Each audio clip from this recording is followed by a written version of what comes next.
伝統と革新、小倉クラッチのテクノロジーを凝縮、チャンピオンを取るためのクラッチ、小倉レーシングクラッチ ORC。 究極の静かさと安全性、オンロード、オフロード、世界中で活躍するケンダ。その信頼を支える静音性、安定性と対摩耗性、世界が認めた技術と信頼を街乗りである。高品質と納得の価格、タイヤのポテンシャルをあなたに。ケンダ。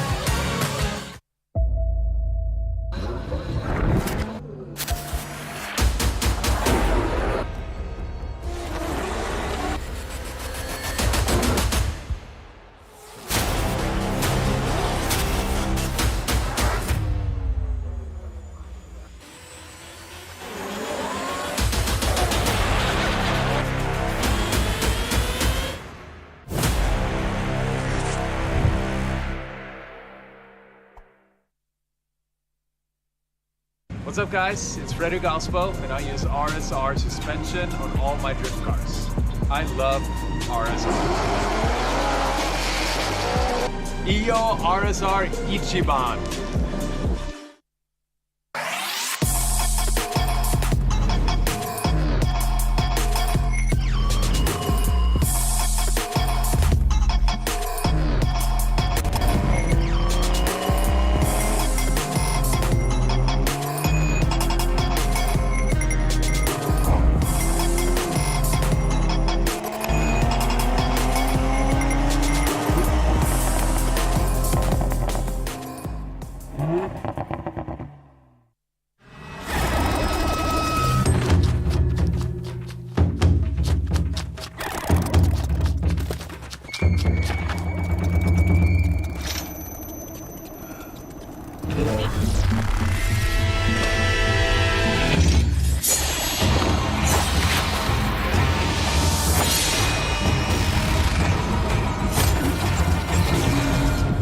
Made in Japan.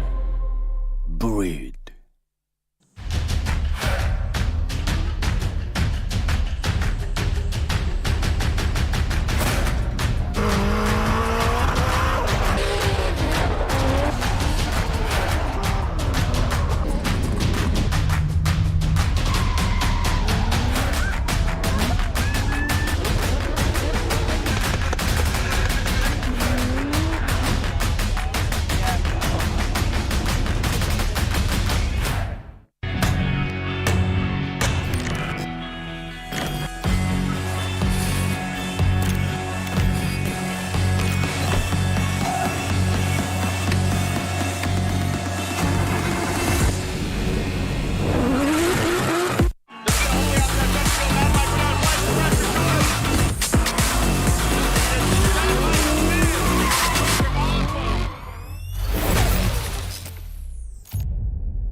Bluetooth 搭載 G-SHOCK カシオ。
the brightness called brilliant, blinding and vivid, Valentine.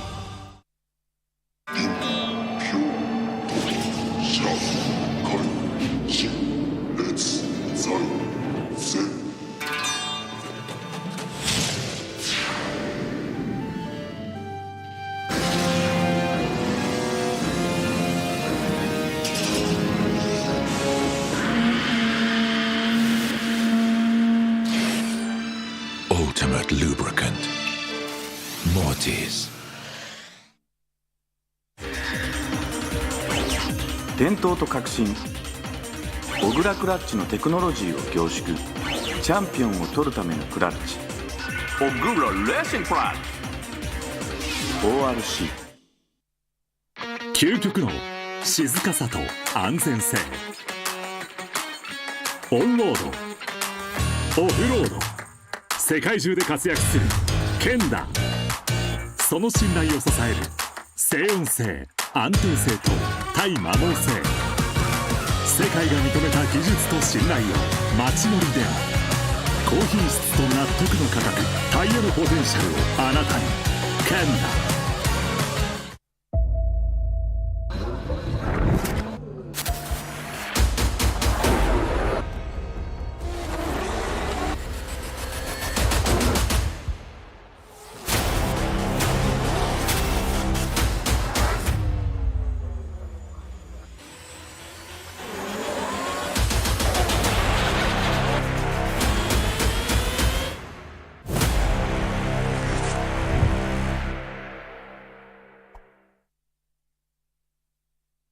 What's up guys, it's Frederick Ospo and I use RSR suspension on all my drift cars.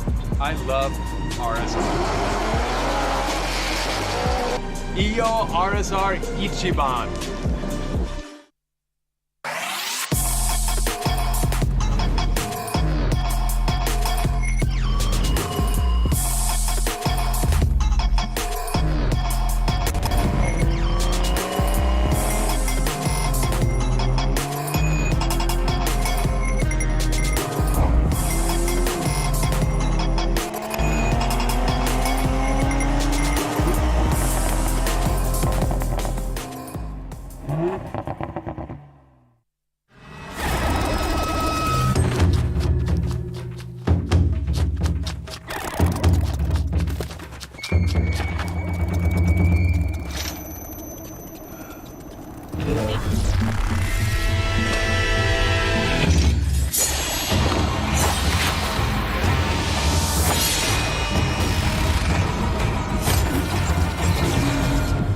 Made in Japan.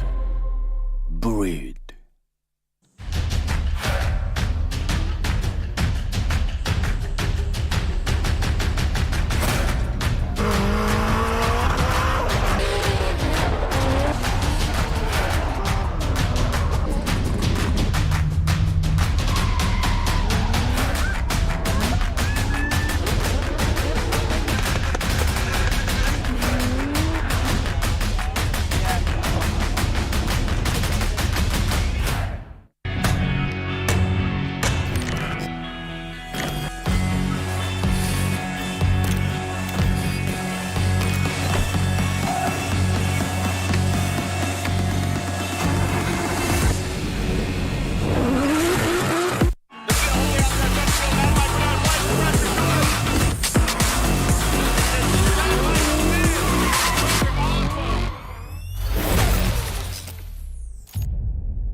Welcome back, drift fans all around the world. We have made it to the final event, the top 16 battle for the G-Shock Presents Formula Drift Japan 2022 Round 2 at Ebisu Circuit West Course in Fukushima Prefecture.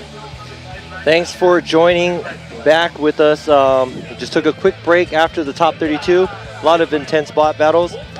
Before we start the opening ceremony, please everybody take your hats off and stand for the Japanese anthem.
Thank you very much, ladies and gentlemen.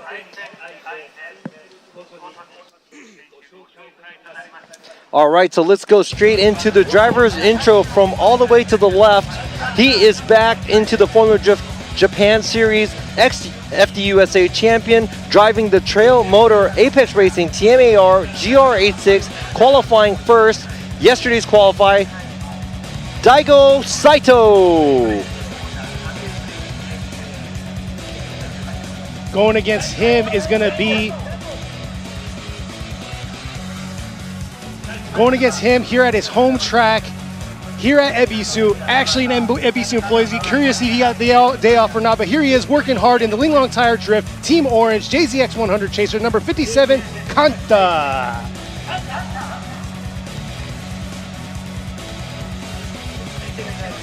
The second battle of the top 16, his teammate is Daigo Saito, but he is not in his shadows because his driving proves it. Qualifying 8th from yesterday's qualify, the young driver driving the Trail Motor Apex Racing TMAR GR86, Hokuto Matsuyama. Going against him is a man that's very comfortable in the car that he has finally found home in the Team Cusco Racing GR86. It's going to be number 77, Yusuke Kusaba. The third battle of the top 16, he is the two-time champ for the FD Japan Series. Is he going to do a three-peat here this year? He's working on it. He has to win this battle to get there. He's driving the Team Well JZX 100 Mark II, Koichi Yamashita. Going against him, his teammate faced him last year in the finals, but here he is going to battle him out. And here with the Hiroshima Toyota Team Droopy, all the way from Hiroshima down south, number 99, Kazuya Matsukawa. Struggling, but now here from the FDJ2 Series, the champion of the FDJ2 Series, driving the Good Ride Motorsports S15 Sylvia, packed with a strong 2J. He is car number 61, Mao Yamanaka. He was unable to make it to round one, but here he is with his brand new build, brand new car, with Shibata Racing, Team Cylon Tire, in his brand new GR86, Kodai Sobagiri. The next battle, qualifying ranking fourth from the series from Suzuka's Twin Circuit, driving the Car Shop Glitter with Car Life Orange and Next Dream, Car Shop Glitter VR 15 Sylvia, Yuji Saito. This Dark Stealth JZX 100, he's going to try to slide right past Saito in the V-Style Good Ride with Tetsujin, number 5, Tomoki Tanaka.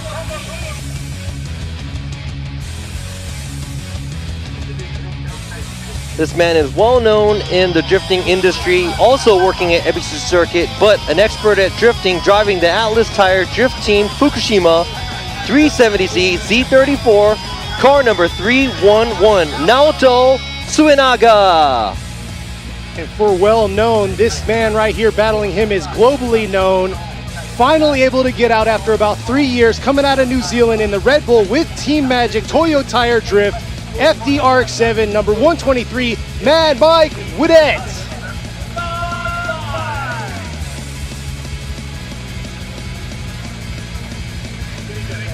Currently first in the ranking of the FDJ series, first time in the series, winning last round and now sliding into the top 16, also from Team Orange, driving the Ling Long Tire Drift Team Orange S15, Sylvia Masanori Kohashi.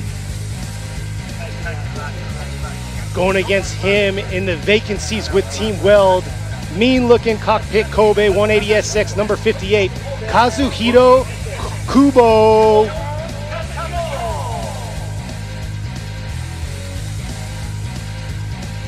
So the final battle of the top 16, last but not least, he is driving the Laudata Club Racing VL S15 Sylvia, still packed with the SR20. He's car number 888, Kenji Yamada. Another driver coming in out of country right now, been waiting to drive for the past 3 years, but he's ready to go, stepping his game up with Team Kazama with power vehicles in the JZX 100 Chaser, number 54, Cheng Nien.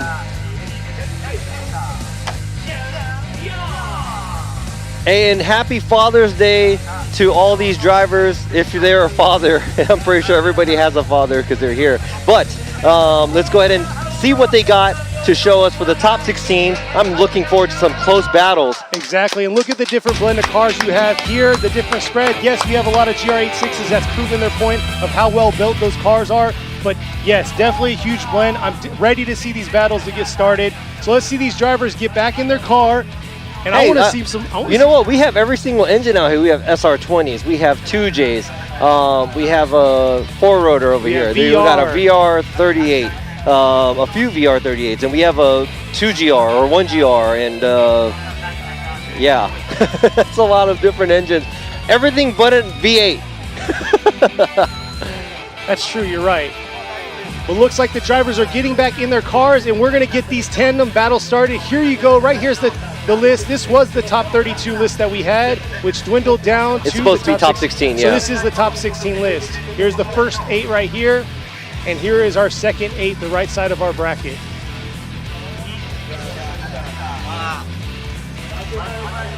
So yeah, starting it off with Daigo Saito versus Kanta, the veteran who won FDUS championship back in the days. Now going against a 20, I believe he's like 21. 21-year-old, 22, yeah, very young, experienced driver. Exactly, and he showed his growth through that car that he's driving out.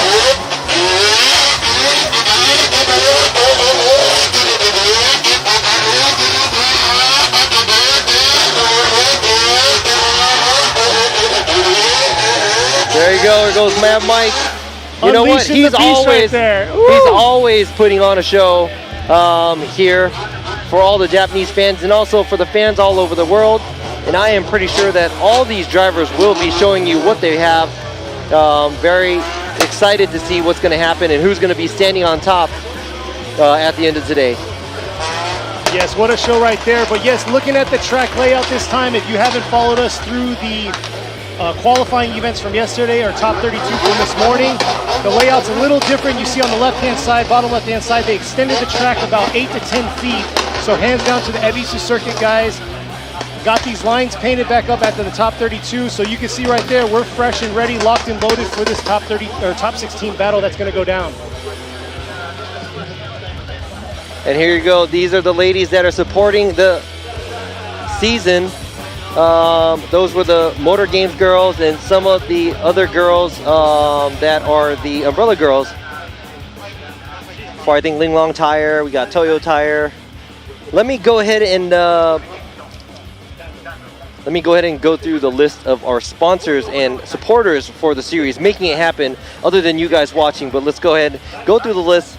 G-Shock, Valenti, Yokohama Tires, Bridgestone, Dunlop, Goodyear, Toyo Tire, Good Ride, Kenda Tires, Valino, 5X, Silent Tire, Vitsor Tire, Ling Long Tires, Mochi's, Carport Maruzen, RSR, Brid, Ogura Racing Clutch, Rays, Cusco, Project Mu, BN Sports, Swift Springs, Hot Wheels, Comtech, Kazama Auto Service, Arai Helmets, Treasure One Company, D-Max, Hummingbird, Krupi, Kiva, Torque Drift. All these sponsors and supporters make this happen. And also you guys chiming in, checking this out. Thank you very much for tuning back in. Yes, you weren't timing in, you were chiming in, I think you meant to say. I said chime. Did I say time? I said sorry. No, you did a good job announcing those sponsors. So yes, hands down to the sponsors. If you are here in the event, go check out the sponsor booths. Go buy some merch from the Formula Drift Japan booth. Or maybe you can get some for free.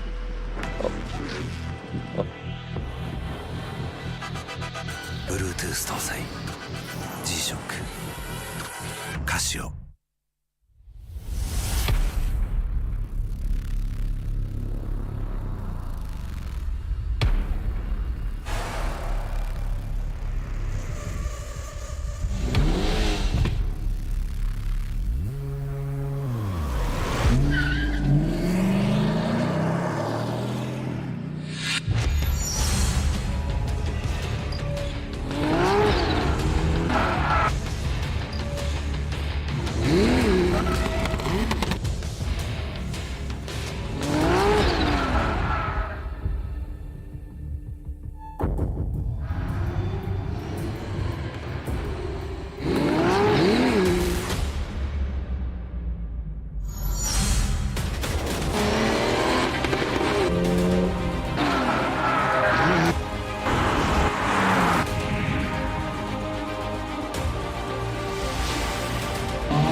The brightness, called brilliant, blinding and vivid, Valentine.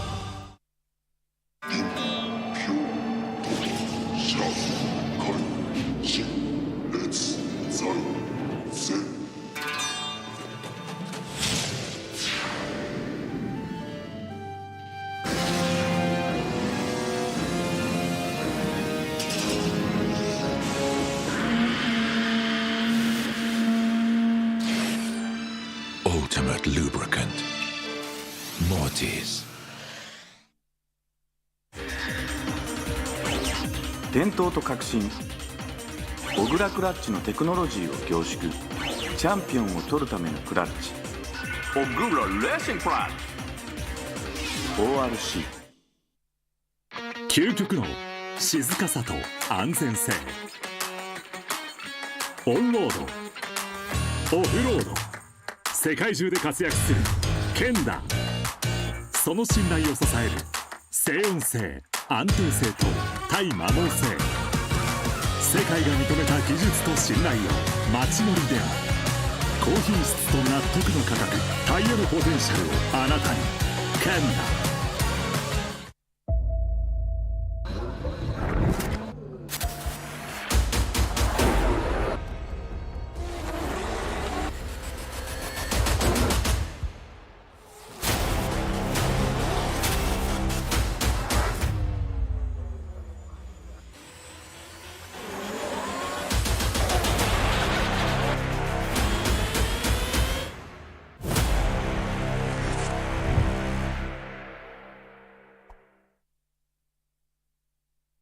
What's up guys, it's Frederick Ospo and I use RSR suspension on all my drift cars.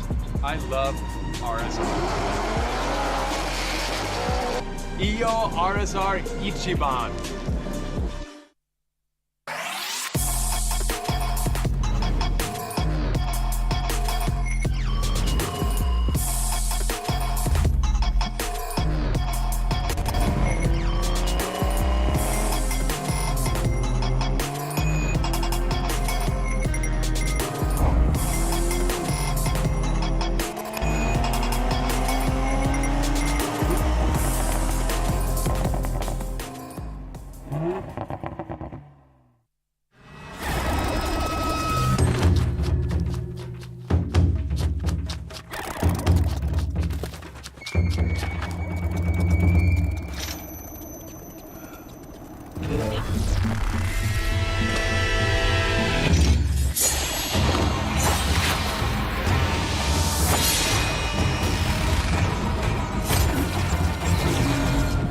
Made in Japan. Breed.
Formula Drift Japan.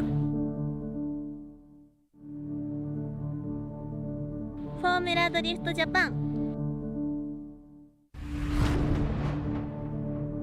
Formula Drift Japan. Formula Drift Japan. Formula Drift Japan. Formula Drift Japan.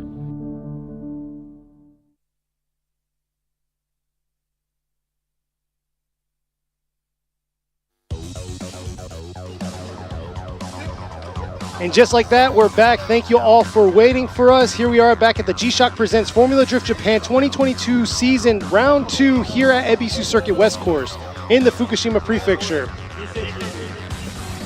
You can see right there some of the spectators coming around where the judges stand is. There's a spectator stand over here. And there we are. What's going on, everybody? So we made it all the way to top 16. The weather looks very clear. And I don't want to say the R word, but I am feeling some cool breezes here. Just give us another 2 hours to 3 hours. I mean, for the rest of the day, it'll be nice because we have to clean up after this too, but we don't want to do it in the rain. But if we have to, then we'll suffer. Now, this is really big because we had a higher track temperature, I think. So the track might be a little bit warmer. Now it's cooling down. And, you know, when we get technical, that does have something to do with, you know, grip and stuff. So that might mess with the drivability for some of the, you know, cars unless they have that in mind as well, you know? Exactly. So looks like the cars are about to start getting their tires warmed up right here on the Japanese side of the house. It's going to be Tom Seiber right there on the right-hand side. And then right next to him, well-known individual, amazing driver Nobuteru Taniguchi. He's also going to be judging. And then right next to him is going to be Yoichi Imamura, the judge that's been here with Robbie Nishida this whole time, holding it down. Yeah, for the past couple of years. Yeah, so Taniguchi is going to do double duty just like what I do and what Lantain does in the U.S. And shout out to the FDUS staff and everybody, the judges. Great job as always, and here we are. This guy right here is Kenny Harris. I dragged him into this, and he was not an announcer or anything. It's like, hey, you speak English. Do you know about drifting?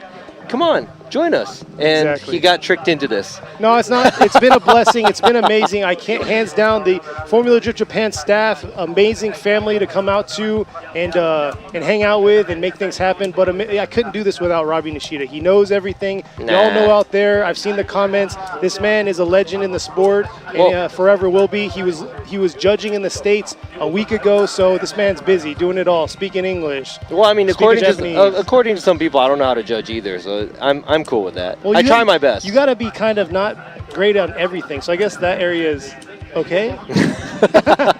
That's really important. That is. But, I will, the way we judge, and all the judges too, we're always talking about Formula Drift. We're always talking about judging. We're always talking about the techs.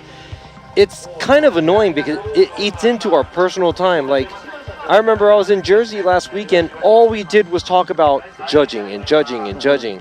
That's it. And we're just not sitting back on our nice, comfortable bridge seats and just, pushing buttons. We are actually calculating things in our heads, coming up with suggestions. It's just crazy. And that's the big thing. It's not computerized. It's judging, like you said. So it makes it difficult, and it's live. So it's got to be right then and there. So there's a lot of deliberating behind the scenes. Yep. But the big thing is, like you said, you do consume yourself to it. You're very dedicated to this sport to make it better, to grow. Just like this track, a lot of y'all out there don't like this track. But that's the growing pains that we're going through, like these drivers are going through, because, change has to happen, challenges have to happen. You just can't have the monotony of every year, which I like this layout because it has its challenges, especially coming into Outer Zone 2. Hey, I want to drive here. It looks fun. I don't see what's bad about it. It looks like a good tandem track. It's just new because nobody driven on it until Thursday because Ebisu just made that little pocket out by outside Zone 2. And, special thanks to Ebisu Circuit for making that happen after their landslide that they had last year. They cleaned everything up for us. We were able to do the last event last year. Now we're back here for the 2022 season. This is round 2. Thank you for watching, guys. Yes, a special thank you to you guys as well. And happy Father's Day to all the fathers out there, car lovers and non-car lovers. It doesn't really matter. Happy Father's Day. Hope you guys enjoy your Sunday. Happy Father's Day. Happy Father's Day. But no, for real, hands down to Ebisu Circuit. They have always bent over backwards to make things happen. If you haven't been out here, it is it's a family environment. Yes, a lot of people talk about racing, drifting, this and that, Ebisu, but there is a safari park in the dead center, the heart of this, I guess, campus, whatever you want to call this, premises or whatever, but they have a safari park you could drive through, all these different animals. It's pretty strange to have all that wrapped around a bunch of tracks. I know. I think we're used to it, and we may be a little jaded because we're so used to it. But for a newcomer, if you came here, first of all, you'd be like, what is this place? Like, what's going on here, And it's crazy because the lion's cage, you literally are about 4 feet away from the lion. Yeah. So that's in close encounter. Yeah, and here you go. Here's the pits right here. So this was the pits last year. This year they turned it into the sponsors booth, and the pits have been moved to Kurukuru Land, which is down the road. And then behind this section is a section of pits also. Yeah, so if you're here, or if you're in the area, make sure you rush over. We're still going to be doing this for another couple more hours. Come by, check out the booths. They got some good deals out there, and also learn about how the parts are and the tires are, and come say hi. We're going to have an autograph signing at the end of the day, I believe, but it really depends on how the weather is holding up, because no offense, I don't want to jinx it, but the forecast looks like we're going to have some kind of overcast. There you overcast go. That sounds better. Later today. But here you go. Like he said, come out, give the vendor some love, check it out. And you could see rolling around in the background right there, that's the outcome of the February earthquake of last year. They cleaned it up. They made it look a lot better. It looks like they're making a bank up there, but I can't remember the tonnage that they pulled out of here. They told us last event. It's like 30,000 ton. And that right there, the top brown part, what is that, 6 days of work? Oh yeah, I think they're spraying something on there to make it so that it makes it stronger. Grass or newer, or I don't know, whatever they were telling me. But there you go. You see us all, hands up. Oh man, just sitting back. Look at me. But yeah, we got some time to kill before these drivers get ready for their first tandem battle. It's going to be against Daigo Saito going against Kanta. All right, so a little history on these two drivers. I don't think there is one because Kanta's so young. He is so young. So yeah, okay, last year, here's some history. Last year, competing here at Ebisu Circuit, he was not in a JZX 100. He was in an S14, I believe, and he actually almost rolled it on this Outer Zone 1 during practice, was able to get the car back together and competed. Didn't do the greatest job, but they got this car squared away for him, set him up. First time competing was in Sugo in this JZX 100, and he podiumed. And they were like, wow, he definitely has a lot of potential. They already knew he had potential, but at that point they were like, okay, he stepped his game up.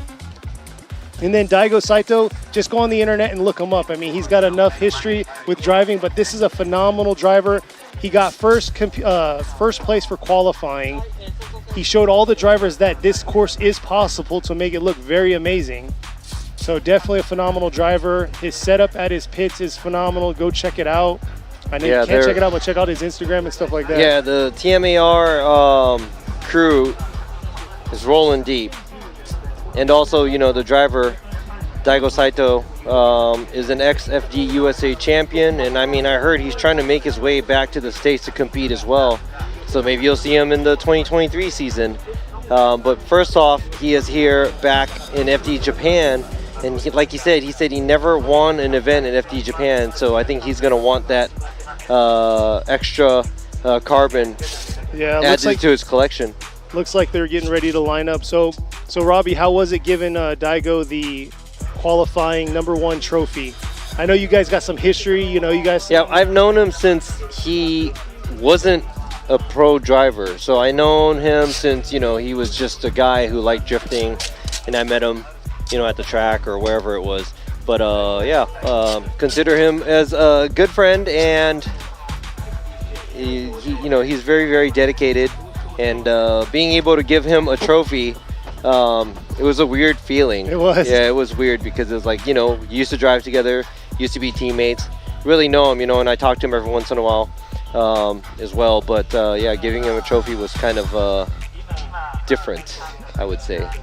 No, but good time. Definitely, that was the top 32 qualifying announcements that they did yesterday on the stage. But here they are lined up. Speaking about Kanta podiumed before. He used to drive an S13 a couple years ago when he was and just like Daigo, teenager. He got first qualified last round. So both were qualifying first back-to-back rounds, or not back-to-back, but rounds against each other. So we're going to see how they're going to do. This is definitely two good drivers. Going to battle it out. This is going to be a way we're going to start out right here in the top 16 of round 2. And here they are coming in. Daigo coming in 3-2-1. Beautiful job in the entry into outer zone 1 here.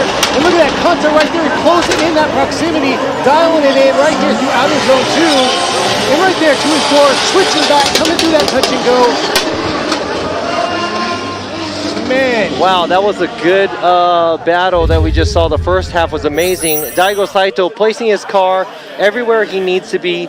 Very exciting, and also look at the entry. Not as high angle at the outside zone, but definitely gains its angle, drive through outside zone 2. He looks like he's almost a tire off or so on the outside zone 2, but he does run the outside line. Now, Kanta applying pressure the whole time. Look at how close Kanta gets after they enter and start entering the outside zone 2. And it's not like he's cheating the line too much. His angle isn't as deep as Saito's, but the only part that Kanta couldn't do right was probably be on the outside line following Saito at the last outside zone, but everything else looked amazing. Yeah, we're going to see how they're going to do here when they switch roles. And Daigo is not the type that just lets off to relax. He's always he's always over the top, so let's see how over the top he is going to be with Kanta. Kanta definitely has done a phenomenal job in his lead runs. He has to lay down the closest 100-point run he can for Daigo. And I think Kanta is very famous for his amazing lead runs. Here they are coming through the chicane. Here he is right here. Kanta in the lead, coming real aggressive into that 3-2-1. And Daigo matching that aggression right here, closing in, dialing in on him right here in the outer zone 2, but really adjusting himself for Kanta's deep approach to outer zone 2. Nice transition. Oh, there he is right there. Oh, the love tap right there into outer zone 3, but like we said, he was going to attack. And that is a way to start right there, our top 16. Wow, so that was some amazing driving there. Daigo Saito is smaller on the line outside zone 1, but right here, Kanta looks like he had to wait a lot to get back on throttle. Then after here too, there's a lot of low angle, just kind of a decel. I wouldn't say it was a decel, but a lot of change in pace of the car by Kanta. Look at here. Daigo does slightly take the smaller line throughout the track, but right here he gets right back on the line. He attacks and dives and gets a little too in, but Kanta also misses the last outside zone, and there was a lot of pressure given by Saito. Yeah, he definitely closed in on him hard, leaving that touch and go. But we'll have to see here. It looks like Kanta might have dipped a tire or two in that outer zone 1, while Daigo's lead, he was right there in the zone. So let's see if we can see the cross comparison between the two, or yes, this is going to be the drone footage instead. Here you go, Kanta, a tire off outside zone 1. Saito a little too small. Then there's another tire off right there by Kanta. And you can see how long he lets go of that gas throughout that outer zone 2, because you can see the smoke trail stop. And right there through outer zone 3, it looks like he kind of was just, sliding through it, not accelerating and getting back on it. Yeah, so I think Saito's chase, towards the end of his chase, was not good, but it really depends on if the judge is going to put it on the lead car or not. Let's go ahead and check out this side-by-side runs.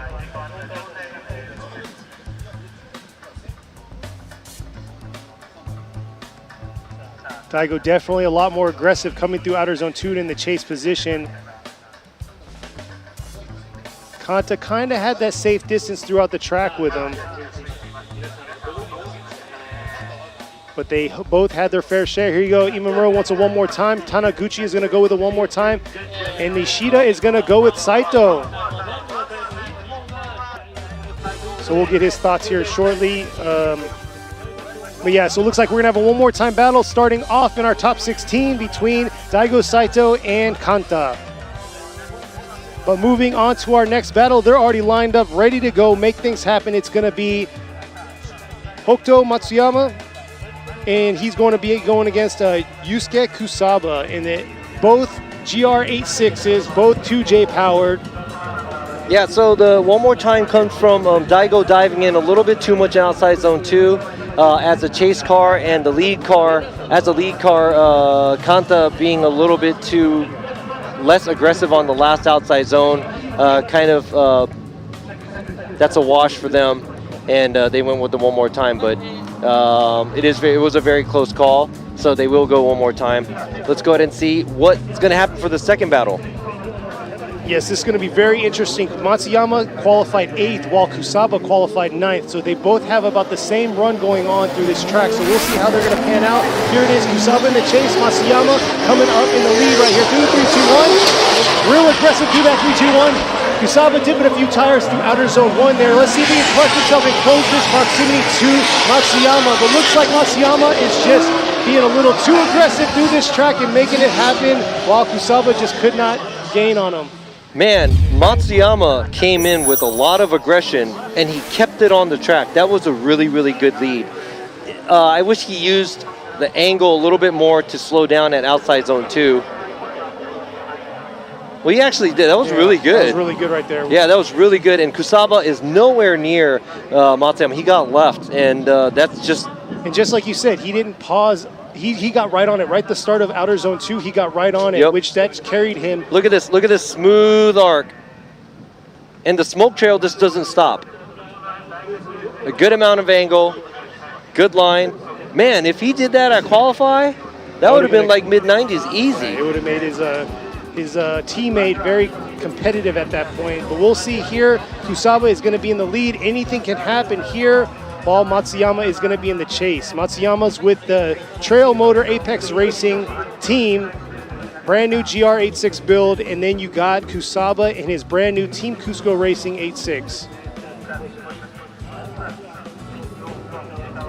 Both of them beautiful builds, beautiful cars, definitely proving that the GR86 does have what it takes to be a very competitive platform. Man, now I want to see the abilities that Matsuyama has behind, because he just showed us something incredible on his lead run. And I'm not going to say that Kusaba is anywhere behind him in skills, but there was a huge gap created. I don't know if that was from the straight or what. Here it is right here. Kusaba coming in hard, trying to make a huge attack in the outer zone 1. There he is right there. Matsuyama all over Kusaba, and he manages to drive around it with that proximity. Look at that proximity, closing in right here to outer zone 3. Beautiful job by Matsuyama and Kusaba.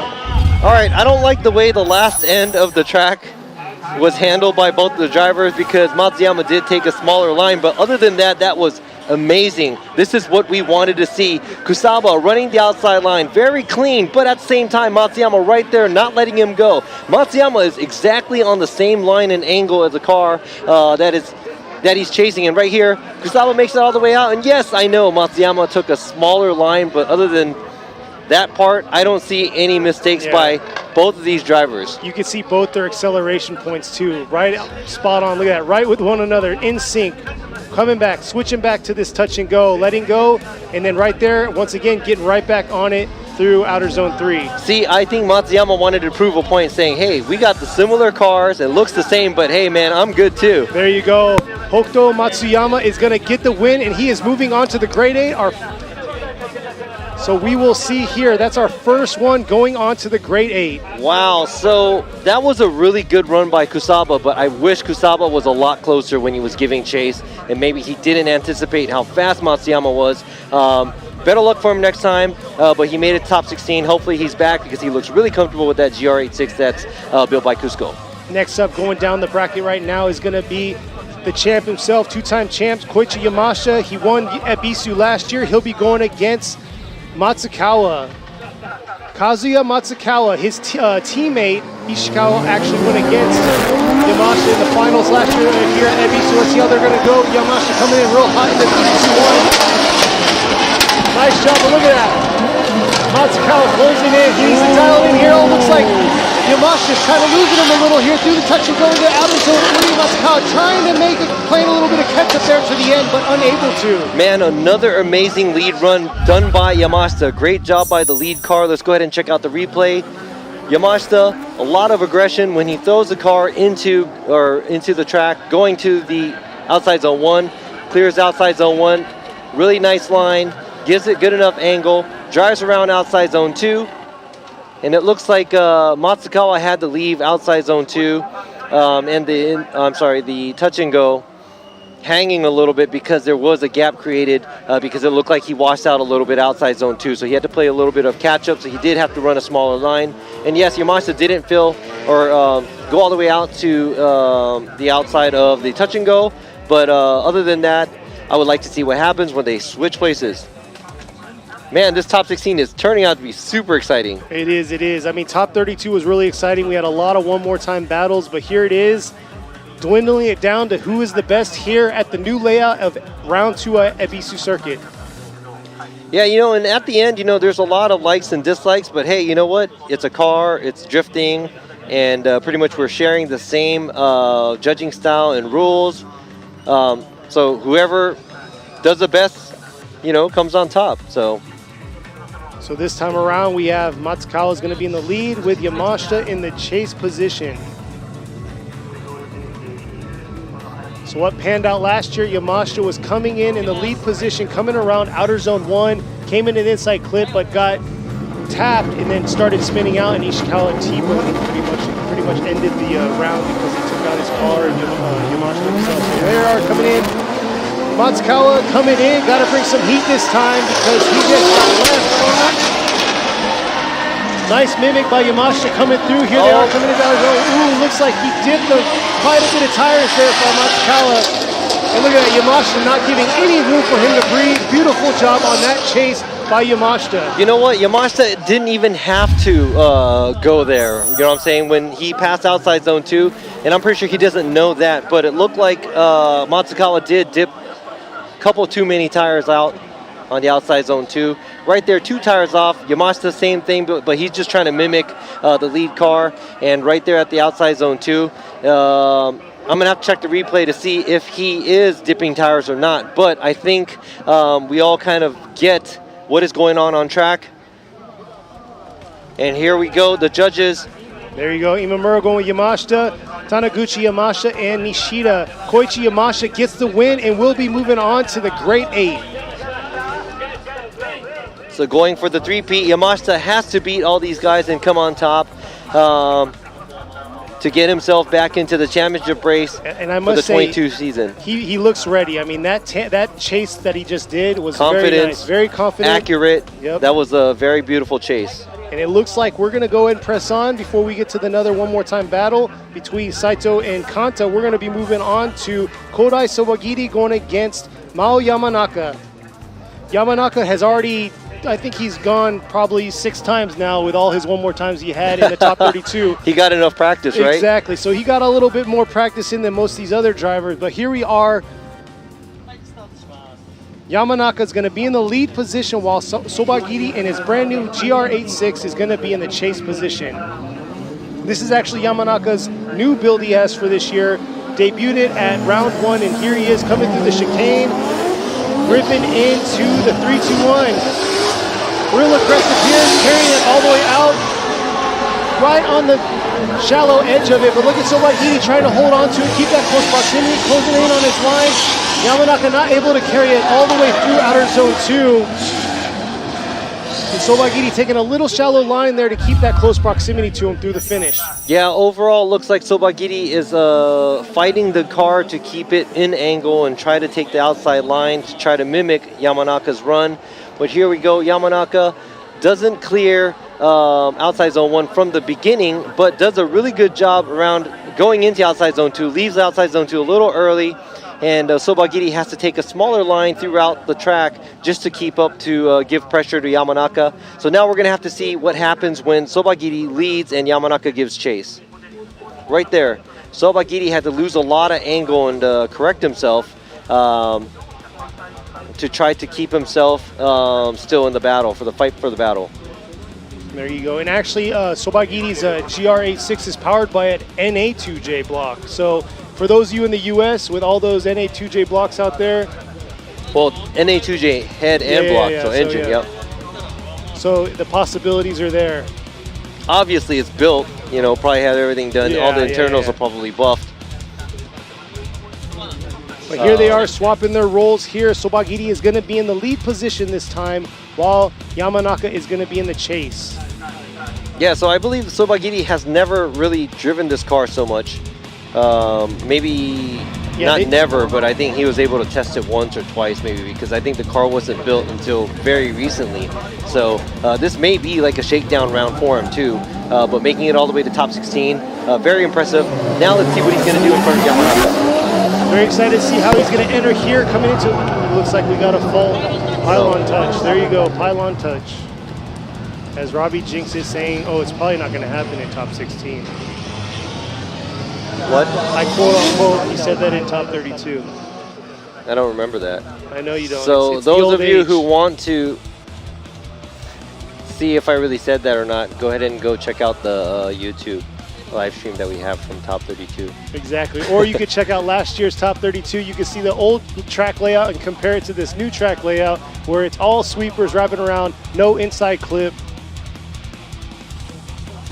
So we will see here. And you know what? There's a lot of likes and dislikes. I get it, you know. There's a lot of, you know, you're a fan of this kind of car or that kind of car. But overall, everything is drifting, so it's good for us, right? True, true. As long as we see good tandem battles, that's what it's all about. Yes. Looks like they're lined back up. Let's not get a pylon touch. Let's clean cut through this chicane for this final battle, or the second battle of between these two, with Sobagiri in the lead position. Here they are coming through the chicane. Looks like it's clean, ready to go, coming up to this 3-2-1. Nice approach to the outer zone 1 here. Yamanaka right there dialing it in, closing it in on him in the outer zone 2. Definitely has to close that proximity a little bit more coming into this outer zone 3. And just able to carry it all the way through. Not too bad by Yamanaka. All right, so we're going to have to check out that replay. Yamanaka looks like he got comfortable driving behind Sobagiri pretty quick. Here you go, outside zone 1.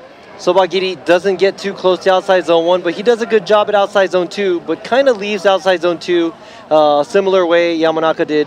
And right around here, it looks like Yamanaka is able to slip right in behind Sobagiri towards the end of the track. Let's go ahead and check this out. Matching the line and the angle, looks like he's doing a good job mimicking the lead car driven by Yamanaka, or the chase car driven by Yamanaka. And right there, I like how he did creep up from behind and was able to try to get as close as possible to Sobagiri. We'll see what the judges have to say. They're coming back around to the start line.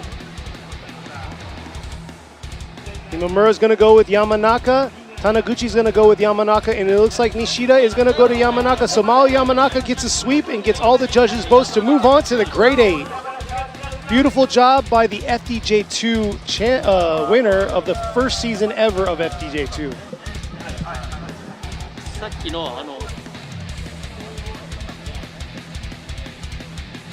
So here we go, our first battle we had of the top 16. We're getting our one more time battle in between these two great drivers, Daigo Saito going against Kanta. Daigo Saito's in the orange Trail Motor Apex Racing GR86, while Kanta is in that grayish looking JZX100 Chaser with the Linglong Tire Drift Team Orange. All right, so this is going to be the one more time battle. And I heard a little where I think Kanta did drop a bead on his second run, but it was on his second run, so it's okay. If he did it on the first one, he can't change it. He is able to finish the run. By rules, he's all right. So okay. That was that. Wait, was it his left rear? I think I just heard it right now. So it almost looked like Daigo almost tapped his left rear. Yeah, exactly. Going through outer zone 3. So not sure if that's playing in effect, but here they are. Looks like they're ready to go. Daigo going through the chicane, coming up. Let's see how aggressive he's going to be this time on his lead run. Coming in, Kanta right there, closing that proximity, adjusting himself into the outer zone 2. There he is, ripping around, coming into this touch and go.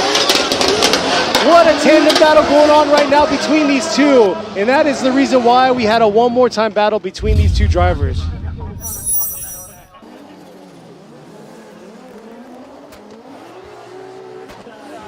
So let's see this replay right here. Nice job by the lead right there. A small waiver, but it looks like Daigo is on the right line, fairly close to the outside zone 2 area as well, running the whole track with a good amount of angle and a lot of aggression. And it looks like Kanta was just trying to hold on and stay as close as possible. It looks like Kanta had to dive in a little bit.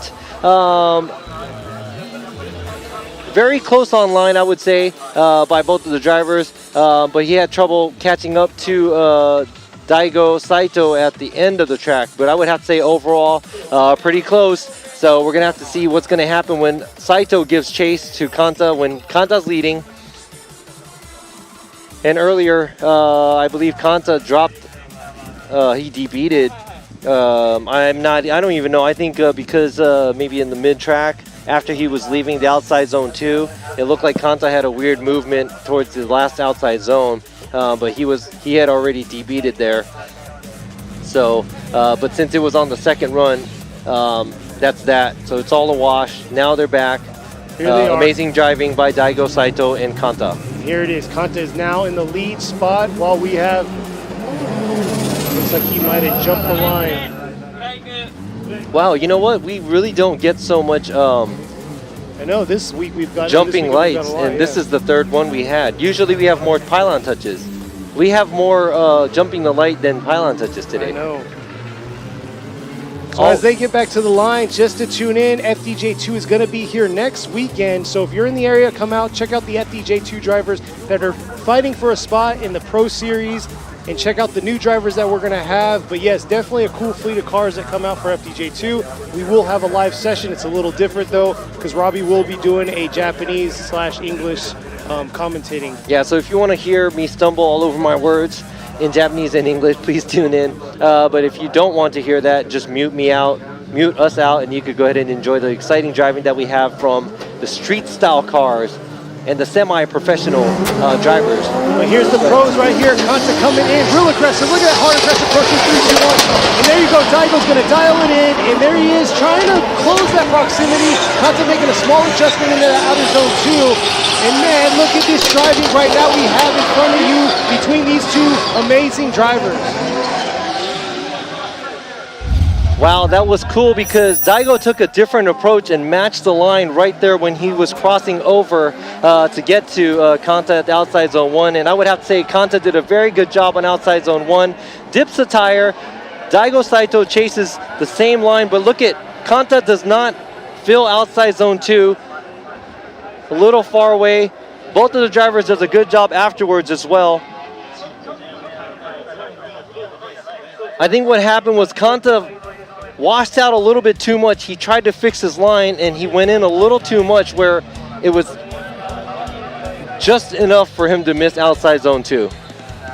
Yeah, a lot of corrections by Kanta. I think he made it right there from the jump whenever he had that aggressive approach to the 3, 2, 1. But there you go. Here you go. This is the pit area. We call it Daigo's dungeon. There you go. Here you go. Imamura is going to go with Saito. Tanaguchi is going to go with Daigo Saito. And there you go. Daigo Saito gets the win and moves on to the grade 8. And he'll be going against Matsuyama. Good job by Kanta, the young upcoming driver.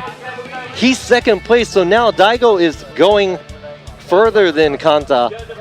He's going to move up the championship points. But what's interesting is he's going to be going against his teammate. Exactly. It's going to be Matsuyama versus Saito, but this is the time where Matsuyama could show him what's up. Exactly. But right there, two talented driver. There you go. He's trying to think it out how he's going to battle his teammate. So does Daigo owe the team? Can he say like, yeah, I'm going to turn your boost down? Yeah. I doubt that's going to happen. Who gets more of the pit support? How about that? Yeah, exactly. You get one guy, I get 4 guys. Yeah, there you go. It looks like on the left side of the bracket, we're complete. And here we are moving on to the right side of our bracket. It's going to be Tomoki Tanaka. He'll be in the chase position while we have Yuji Saito in the lead. Yuji Saito's in the S15, powered by a BR38, while you have Tanaka in the JZX 100 with V-Style Good Ride with Tetsujin. Looks like they're getting the green light to get this battle started. First one on the right side of our bracket. Here we are coming in through the chicane right here. Saito in the lead. Tanaka here in the chase. Tanaka trying to close that proximity early on here into the outer zone 1. Oh, but losing it right there. And we'll have to see what Saito's approach was through that top part of outer zone 2 and see if it made Tanaka, misjudge it. Yeah, from what I just saw, I'd have to double check with the replay too, but it looked like an individual mistake by Tanaka. And it's crazy, Tanaka, he placed 31 in qualifying and he took out the number 2 qualifier yesterday. Here you go. Yeah, I think it was a little bit too much tires off for Tanaka. He tried to he tried to clean up his line coming into the back into the track right here. Saito just doing his thing. Very clean run by the lead driver, making it out to all the outside zones. Looks like Tanaka made a huge error at outside zone 1, trying to get the car back into the track. So he did spin out. That's going to be an incomplete for the chase car. But now you never know what's going to happen until the battle is fully over. We're going to see them switch places to see how Tanaka is going to lead Saito. Just like you said, we've seen too many mistakes in the last few years where the roles would change and then a major mistake would happen and then we roll into either a one more time battle between the two, which 9 times out of 10 it's been a one more time battle between them, or whatever the case may be. But it looks like they're lined up and they are about ready to go. Tanaka's going to be in the lead position while Saito is going to be in the chase. Saito is a very aggressive driver, so we're going to see how aggressive he is going to be toward Tanaka, especially realizing that he spun out at outer zone 2 if he's going to kind of keep it waved. So these are tactics, and this is okay, and it's fair for any driver to do that, but some of the drivers in the US does this too, but it looks like a lot of the Japanese drivers are starting to do this too. But the staggered start line, where if the car in front of you is almost as fast as your car or your car is almost fast as their car, trying to get a clean start and going straight. Oh no, this might be a big gap. Yeah, he's getting burned right now. Saito probably made a mistake doing that, and here he is right here, Tanaka. Saito needs to clean it up and make up for it right here, coming through outer zone 2. And just like we say, we need to see a tandem battle. That was almost an inactive chase there that he made. It was almost not a smart call by Saito.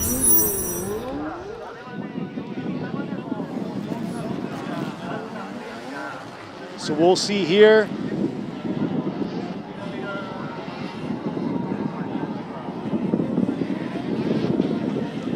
Getting kind of windy. You can see right there, Saito trying to play catch up throughout it.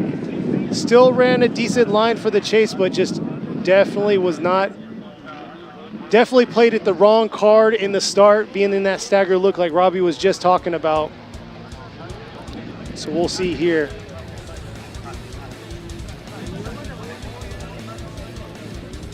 If you're just tuning in, we are now on the right side of our bracket. This is our first battle on the right side. Tanaka spun out on his chase position against Saito, and then Saito just now gave a very, it was probably like 8 car length in between Tanaka. So we'll see here what the judges are going to make.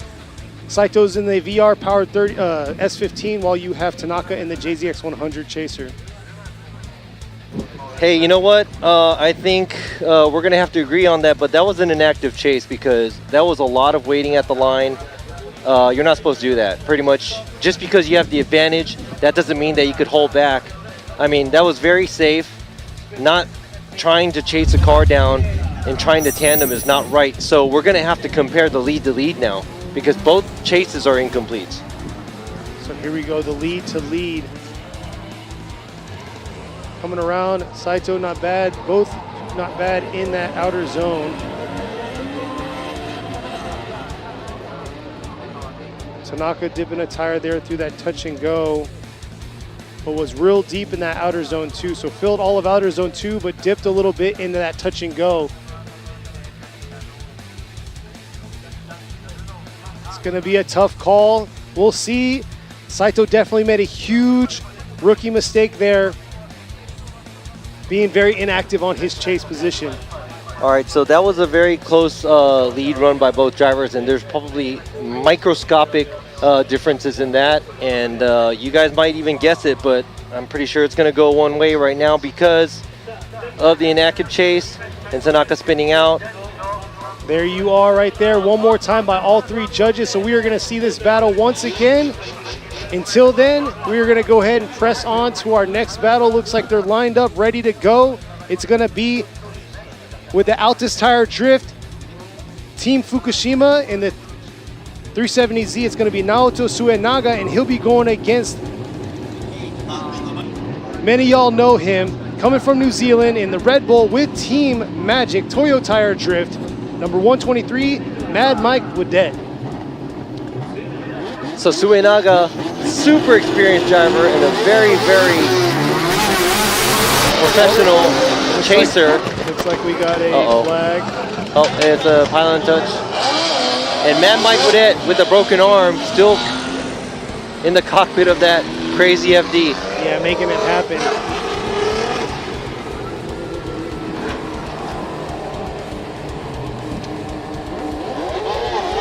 Man, if I had a broken arm, I'd be at home crying, curled up. That's true. Same here. But he made it happen. We're going to see how he does here. Definitely been killing it all day, making it happen. And Suenaga, this is the second time he's driving this car at a competition as well, because I remember Kumakubo was driving this car last year. And he made it happen because Kumakubo podiumed the last event at Fuji. So he already showed that this car is has potential, yeah. So it's just, you know, brushing it up a little bit, getting used to it. But Mad Mike, he's been itching to come back out here. Finally, after 3 years, here he is coming in to compete, chasing Suenaga down the track right here now. Too hot right there, but able to hold on. Able to save the car, but there you go. Suenaga just doing his thing, finishing the track off. Oh, man, Mad Mike came very aggressive, put us in suspense. but able to hold on through that outer zone 1 into that outer zone 2. That was crazy. Yes, that's an incomplete, but look at that. He was so close behind him, and man, he did not give up. I thought he was going to go towards that wall. That is insane to hold that amount of angle in that debris area where it gets really slick. But like you said, hey, maybe he's telling us. He was literally kissing his rear bumper though, coming into entry. Hey, you know what? But I have to say that I like that line he drove on. He made the new track. He made the 2023 track. There you go, super deep, riding the wall. See, let's ride the wall. There you go. I'm down. I'm cool with that too. I couldn't do it in person, but I mean, there's a lot. There's a lot of things that we have to go through. That the organization has. Yeah. About tracks and stuff like that. And yes, I know it's motorsports, but we have to try to keep it as safe as possible. But I mean, I'm all for it. It's like the U.S. riding the wall every time. Oh yeah. Oh yeah. So it looks like they're lined back up.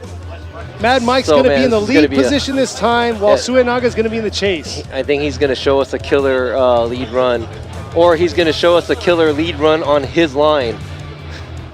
Let's see what he does here. It's going to be a smoke show between these two. It looks like they're getting the green light ready to go, and here he is coming through the chicane.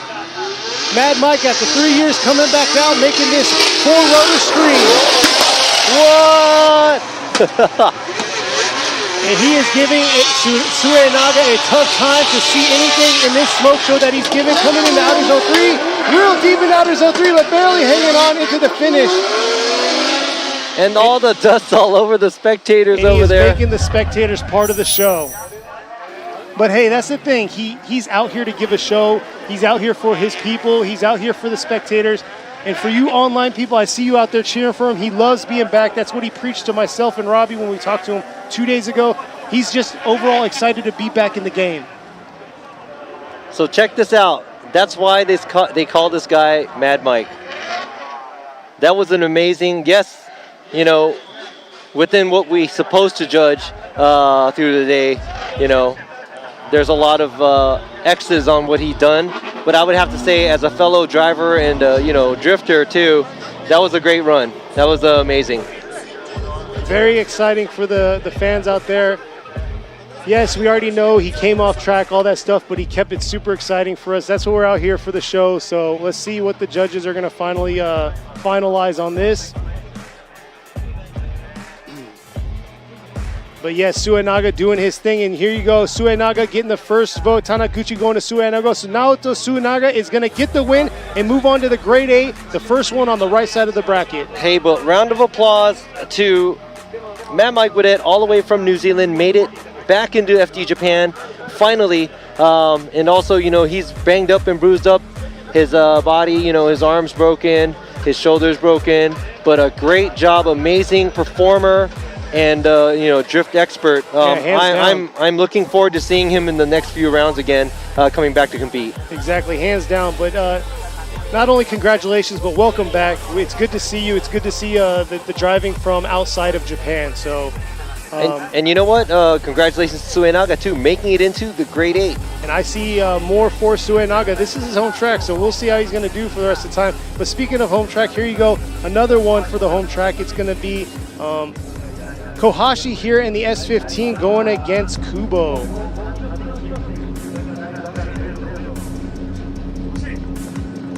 So Masanori Kohashi in the Linglong Tire Drift Team Orange S15 took first in round 1 at Suzuka Twin Circuit. Let's see how he's going to pan out through the bracket, see if he can get into the grade 8 to move on to the finals. But at the same time, he's got to beat this gentleman right next to him. We'll see if he can beat Kazuhiro Kubo in his Valence with Weld Cockpit Kobe 180SX.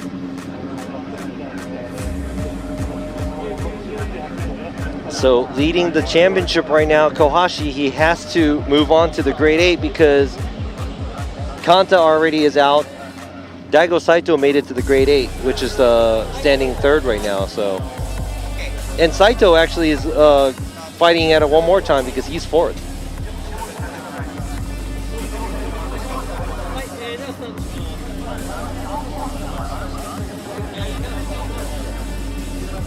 So it looks like they're about to start here.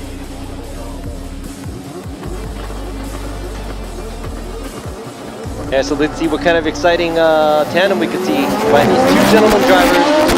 Here it is, Kohashi in the lead, coming real aggressive early on in that 3-2-1. Approaching that outer zone 1, and look at that, Kubo closing in on him right here in the outer zone 2, but look at that, getting a little left on the back half of outer zone 2, and Kohashi just doing his thing, ripping around through that touch and go in outer zone 3. Beautiful job in that lead. Man, Kohashi is kind of like, he's very precise, he's almost like a robot, and very exciting to watch too. Check this out, this was a really nice lead run. It looks like Kubo was trying his best to close the gap. And right here, he does start to close the gap, but he is also on a smaller line than Kohashi is. And he tries to put himself back into the chase position as close as possible, but he cannot catch up to Kohashi. And I would have to say Kohashi is not cheating the line. He's running the right amount of angle, and that was a very, very beautiful lead run. Can't ask for any more to be as precise. Yeah, that was a very nice all run. the zones, had nice angle, and had a lot of dedication or commitment to those zones. So you can see beautiful skies around us. Looks like they're swapping roles now. Kubo is going to be in the lead this time, while Kohashi is going to be in the chase.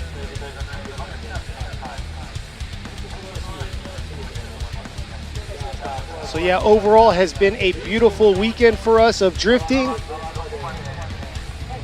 And let's see how this second part of this run goes. Kubo is going to be in the lead this time in the 180SX, the red 180SX, while Kohashi is in the white S15. Here they are coming through the chicane here, coming into this 3-2-1. Here he is, ripping through Kubo. Nice job coming in. Oh, Kohashi coming in reverse entry and then diving in right there. No, not what he wanted. It just threw away his beautiful lead run that he had. Here he is, Kubo finishing strong, and Kohashi not giving up right in that line. What did we talk about earlier on? You never know what's going to happen till the end. Exactly, and we just witnessed it right there. And man, now I'm concentrating on how Kubo is doing on his lead.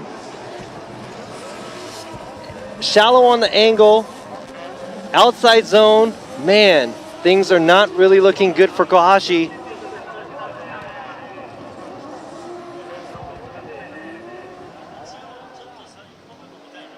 So here you go. All right, here's here the we go. bird's Yeah, eye we're gonna view. have to see. Oh man, tire off there. Oh man.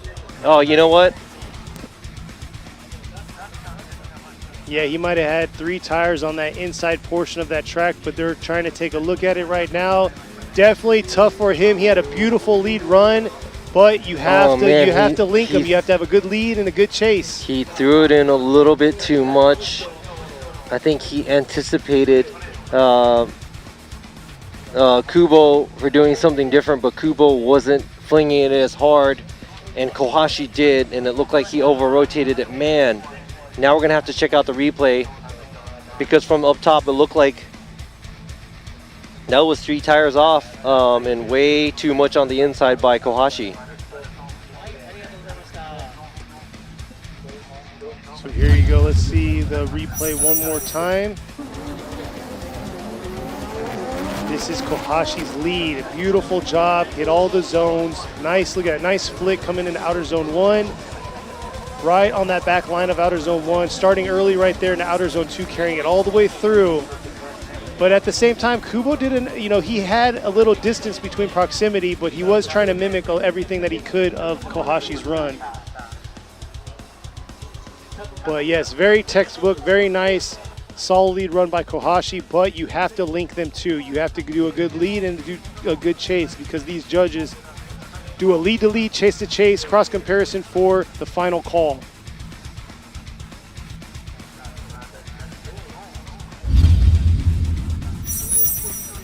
So we're going to get one more replay. This is going to be a side-by-side view. Man. Huge mistake by Kohashi Oh yeah, there. this is just too big. He still had initiation, Kubo did. He can't over-anticipate and think how aggressive. He has to mimic what the lead driver's doing. Yeah, so you have to mimic the lead driver, and the lead driver has to do a great job. Kohashi did a phenomenal job leading Kubo. Kubo had a distance, and he tried everything he can to mimic Kohashi's run. He didn't do it as good, but Kubo, when he was a leader, he didn't do that bad. But Kohashi, he over-anticipated that. There you go, right here. Kazuhiro Kubo is going to get the win, and he is moving on to the grade 8. man, looking at things, you never know what's going to happen, because I'm not going to lie, you know, I thought Kohashi was driving very strong in the lead position, but he kind of threw it all away when he was giving chase. But I would have to say, we still have 4 more rounds for the championship for Kohashi, so I would like for him to not to, you know, just, I don't know, brush this off his shoulders and just keep moving on and try harder the next round. Exactly. And you know what? Good job for Kubo for keeping it together. He didn't go off course. He didn't straighten. You know, he didn't make any major mistakes. He did make mistakes, but no major mistakes. So he's going to be moving on to the grade 8, and congratulations. It looks like we're going to be moving on. On the right side of the brackets, it's going to be Yamada against Nian. Nian coming all the way from Singapore out here after 3 years of not driving, so definitely coming out. He says he didn't really get any practice till he arrived here in Japan. Just imagine not doing it for 3 years and all of a sudden you're back in a high-level competition here in Japan. Is it really that easy? Is it like riding a bike? I mean, you should know. Man, I don't know how to do it. All right, here we go. Yamada coming in. Real aggressive in this season 1, but look at Nian right behind him. Nice job by Nian coming in. Missed outer zone 1, but here he is trying to clutch himself to close that proximity to outer zone 2 against Yamada, but Yamada just doing his thing, making that SR scream all the way through outer zone 3. You know what? Other than the outside zone, other than being on a shallower line outside zone 1, I think Nian's chase was very nice. After the outside zone 1, he creeped up to Yamada and got next to him, got on the same line, same angle, and did what he's supposed to do as a chase car. On top of that, Yamada, beautiful job on the lead position. He's on the outside zone, outside line, a little shallow angle coming out of outside zone 2, but he does clear everything else. Checks off the check marks, what he's supposed to do as a lead driver. Yes, he definitely pushed limits on that SR, made it do everything he could, but we're going to see how he does in the chase position while Nian is going to be in the lead.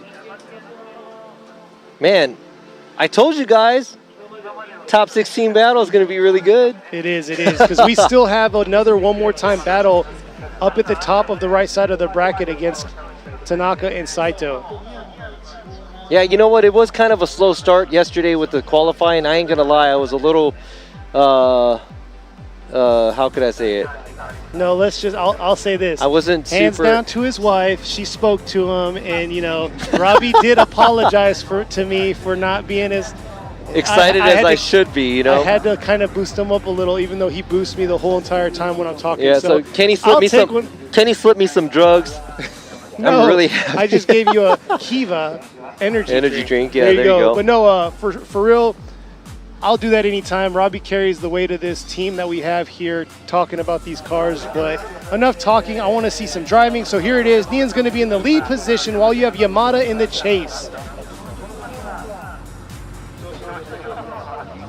Man, I could only see an exciting lead run, and here we go, right here. Trying to give chase. Here we go. See how Nian's going to do after 3 years. See how he's going to be here in the lead. Look at it. Real aggressive into that outer zone 1. Beautiful job filling that zone. Now he has to carry it through to this outer zone 2, but Yamada's right there at his door, ready to make it happen. He's throwing down. Both cars are throwing down, coming in this outer zone 3.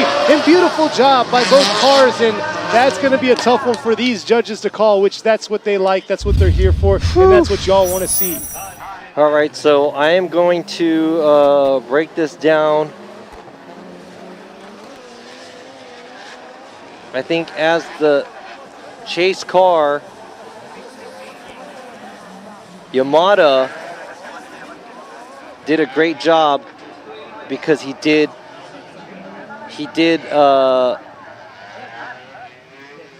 follow Nian all the way out to the outside zone 1, and from there gained proximity, matched the angle fairly well, and stayed as close as possible to Nian throughout outside zone 2. Dips a tire at the last outside zone, but pretty much stays within proximity of the lead car.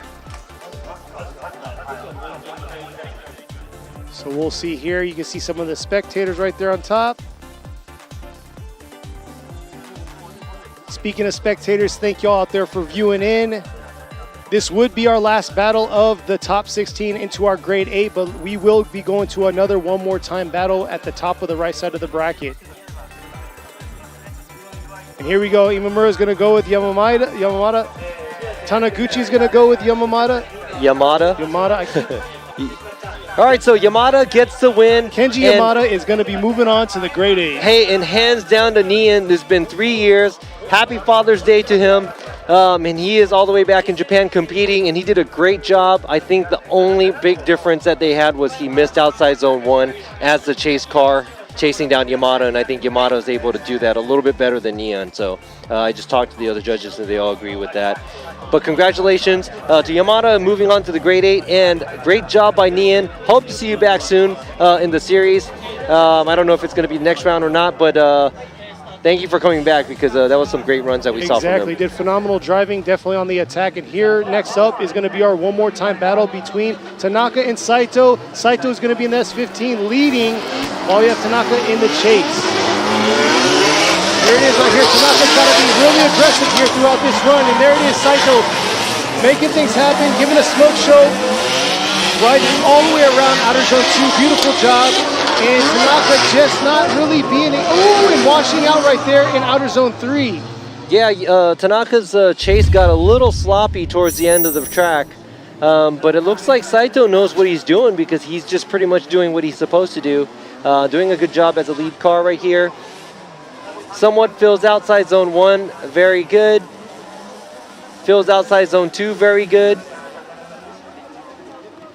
Goes pretty much to the edge of the touch and go and fills the last outside zone as well. And Tanaka looks like there's not much proximity, and he's kind of falling apart towards the end of the track. Let's go ahead and check this out from the drone's view.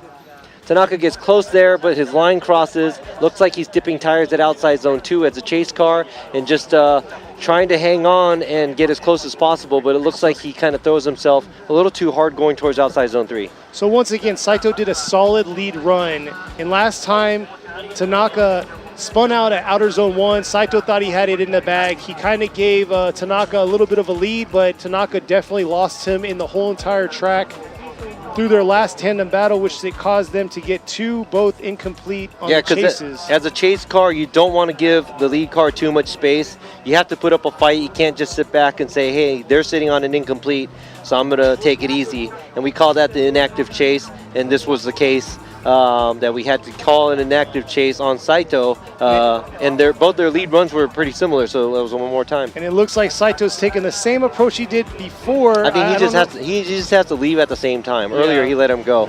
Oh, looks I don't know, he's taking a risk again. Oh, and another flag. But definitely looks like he timed it a little better. He had a little bit more that was a pylon touch by Tanaka.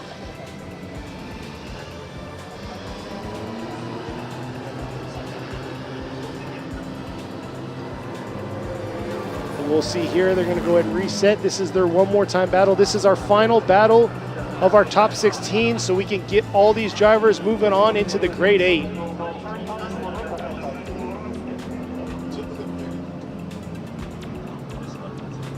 I'm just looking at the names that made it through. We got Daigo Saito going against Hokuto Matsuyama for the first battle of the grade 8. Second battle of the grade 8 is the 2-time champ Yamashita going against the young gun coming from FDJ2, Yamanaka. And now we're waiting on who's going to be moving on. Already waiting at the grade 8 is Suenaga driving the 370Z from Team Orange and the Team Fukushima. Here we go. Second battle. Right here coming in. Saito's trying to keep that proximity close to him. And here he is trying to dial over into the outer zone 1. Diving in, keeping both pylons out. But unable to really hold it. Had to adjust himself there in outer zone 2. And Tanaka just doing his thing like he did before. But Saito able to catch up and close that proximity just a little bit more through that outer zone 3. But Saito definitely didn't make it easy for these judges. And you'll see here, let's focus on that outer zone 2 where he made a huge adjustment at the apex of it. Here he is coming around Tanaka. Tanaka as the lead driver. Outside zone 1, 2 looks all right. Big correction by Saito. Overall, Saito was unable to keep it all the way out to the outer zone of outer zone 2 and outer zone 3. So very unfortunate. Not what we wanted to see, but I don't know if this is the approach of his, or is he just struggling in general in the chase position? Yeah, very shallow in a small line, trying to play catch up.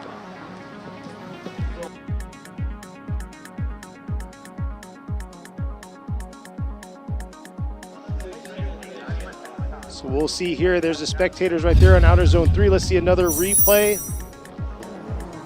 A side-by-side for the lead-to-lead, chase-to-chase, cross comparison. Yeah, these so judges. now we're concentrating on all the runs that they made. Look at Tanaka run, Saito's run. They're both filling the zones. Tanaka is trying to mimic Saito's line. He does get left behind and he does dip tires out at the last outside zone. But it doesn't look like Tanaka's making major mistakes other than getting left behind. This could be horsepower difference, grip difference, I'm not sure. I wish Tanaka was fighting to stay a little bit closer in proximity with the lead car, but the chase, Tanaka's chase, Saito's chase, yeah. where there was a major mistake on outside zone 2. Yeah, he wasn't able to hit the stalled zone. out. He had to correct his angle. He had to correct his line, and he had to run a very, very shallow line. And he pretty much played catch up afterwards. And he was very shallow at the touch and go as well, just to get to Tanaka's door on the outside zone 3. So this is going to really hurt him. And this right here, if you're just viewing, this is our last run for the top 16. This is our one more time battle. And it looks like Saito made another mistake in his chase, just like he did before, putting him in this predicament. And right there, you can see on the right side of the screen where he made that mistake, not being able to get all the way to outside of that zone and then diving in real early with a huge correction to get to that touch and go. Yeah, so we're probably looking at a mistake versus performance difference. Like, it could be, like I said, power difference or grip difference from Tanaka's car versus Saito's car. Now, did Tanaka make a major mistake? He washed out a couple of times, but he was trying to stay on the same line, where Saito, major mistake behind Tanaka, and that kind of threw off everything. It's going to be a tough call here. Here it is. Imamura wants a one more time. Taniguchi wants a one more time. It looks like Robbie's going to go with Tanaka. Yeah, I could see that going one more time as well, because obviously both of the drivers couldn't perform to where they're supposed to be. So let's go ahead and see this one more time. And this is it. This is the battle that we need to move on to the grade 8.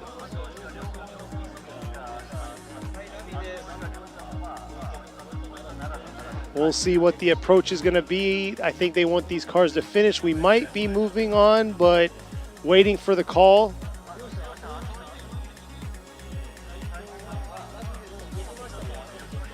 So yes, speaking of J2, J2 is going to be next weekend, same location, same track layout. It's going to be round 2 here at Ebisu Circuit for FDJ2.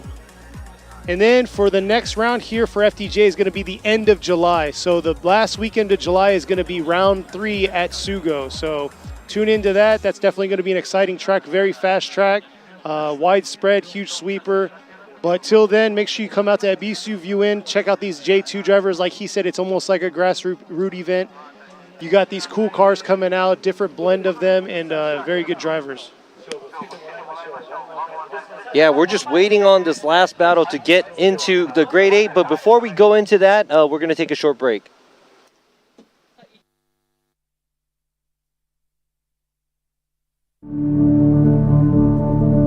Formula Drift Japan 革新のカーボンベゼル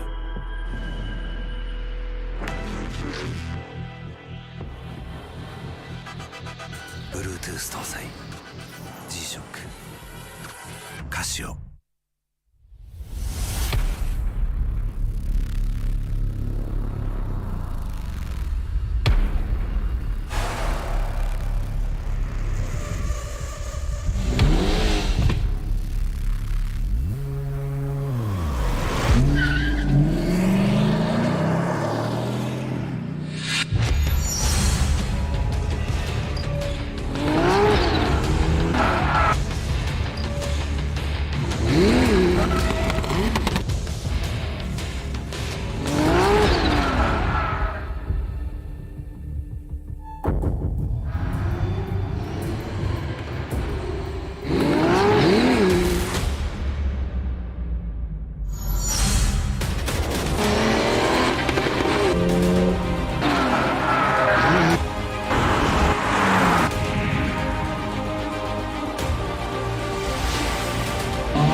the brightness.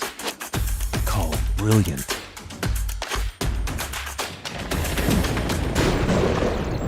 Valendy.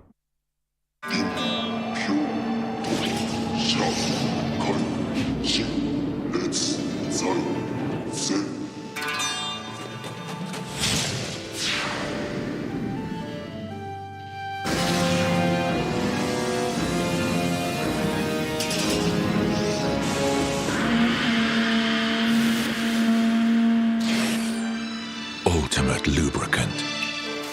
Mortis.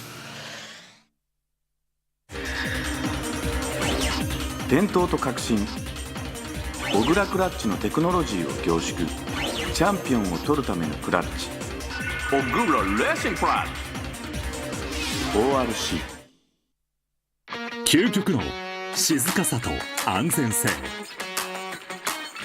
オンロードオフロード世界中で活躍する剣だ。その信頼を支える静音性安定性と対摩耗性。世界が認めた技術と信頼を街乗りでも高品質と納得の価格タイヤのポテンシャルをあなたに。剣だ。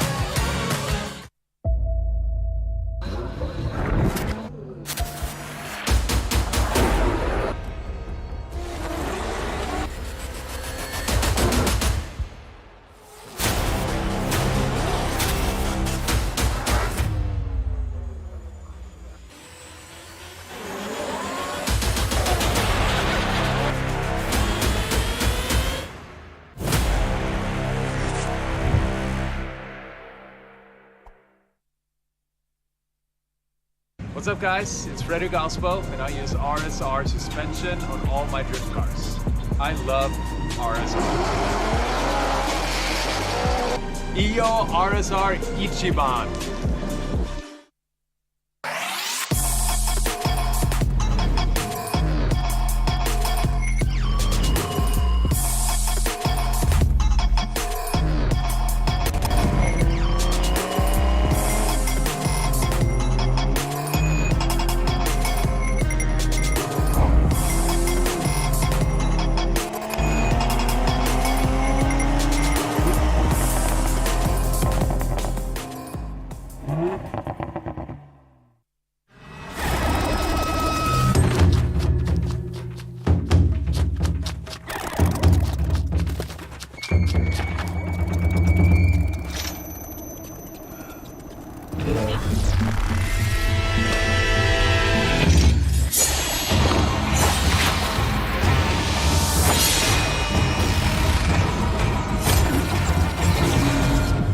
Made in Japan.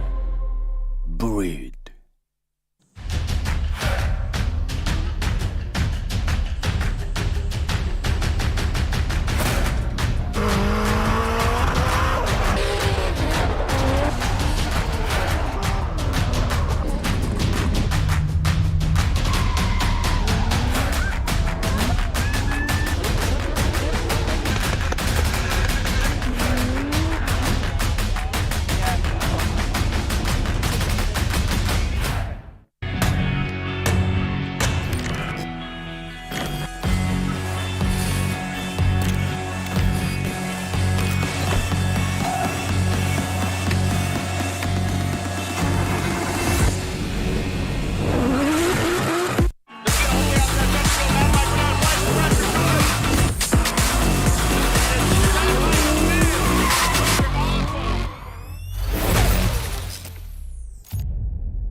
And we are back just like that. Looks like our one more time battle is about to be ready, but we are back here at the G-Shock Presents Formula Drift Japan 2022 series here at round 2 of Ebisu Circuit West Course in Fukushima Prefecture. Once again, my name is Kenny Harris. Also, I'm right here beside me is going to be Robbie Nishida, judge and commentator. Hey, it's Robbie. Sorry about that, guys. So yeah, we're waiting for the cars to get ready. The battle between Saito and Tanaka. This is the third time they're going to be battling. That's one more times already after somewhat different calls, something that we are not used to. Calling like an inactive chase and stuff like that. Yeah, you guys can see I'm checking out the live chat. We had a different chat. It was kind of messed up, but now it looks like we have the active chat going on now. Thank y'all for viewing out there. Appreciate that. Yeah, thank you very much. And yes, this is the last battle to the grade 8. It's on the right side against Tanaka and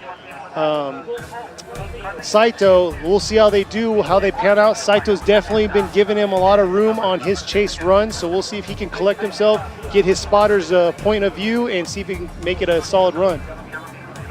Kabi Rashida, I like that. It's Rishida, not Rashida. Oh, bugs flying all over the place, sorry. It says Mad Mike is the best. Thanks for streaming. No, thank you for watching. You can still see we're viewing in right now.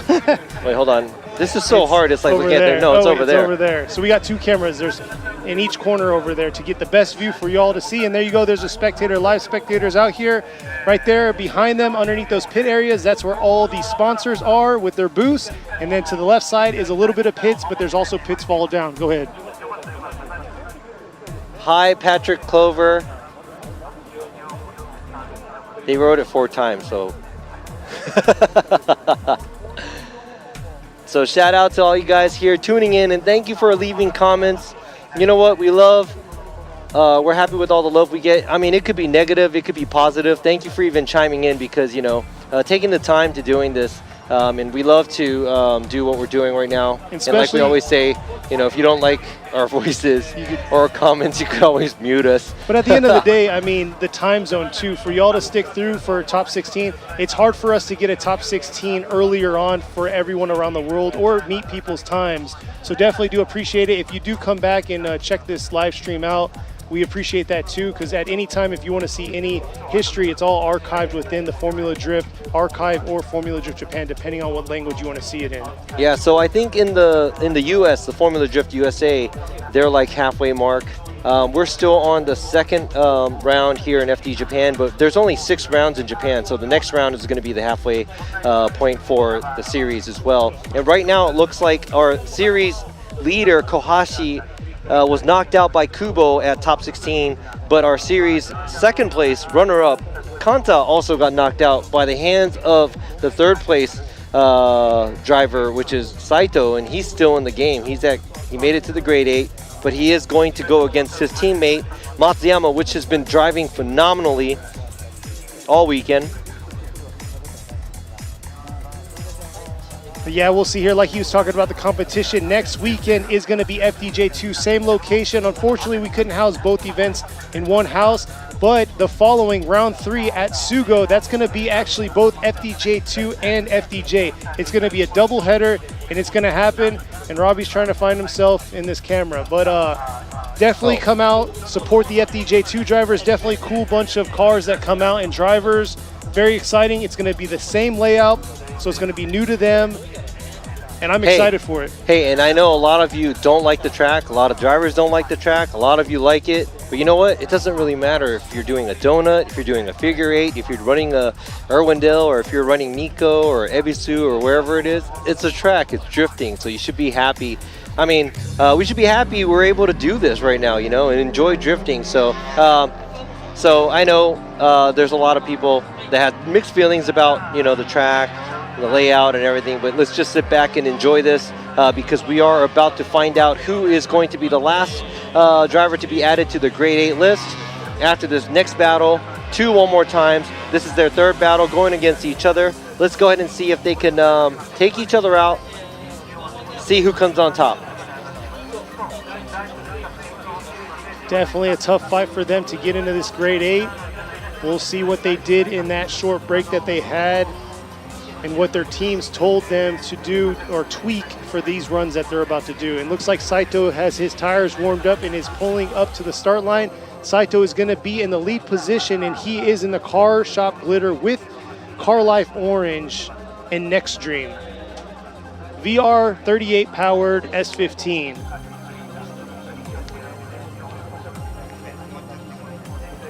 Uh-oh. Uh-oh. And it looks like Tanaka's car is not coming out the burnout box. Uh-oh. Looks like he's having some issues. He's stuck in the burnout box.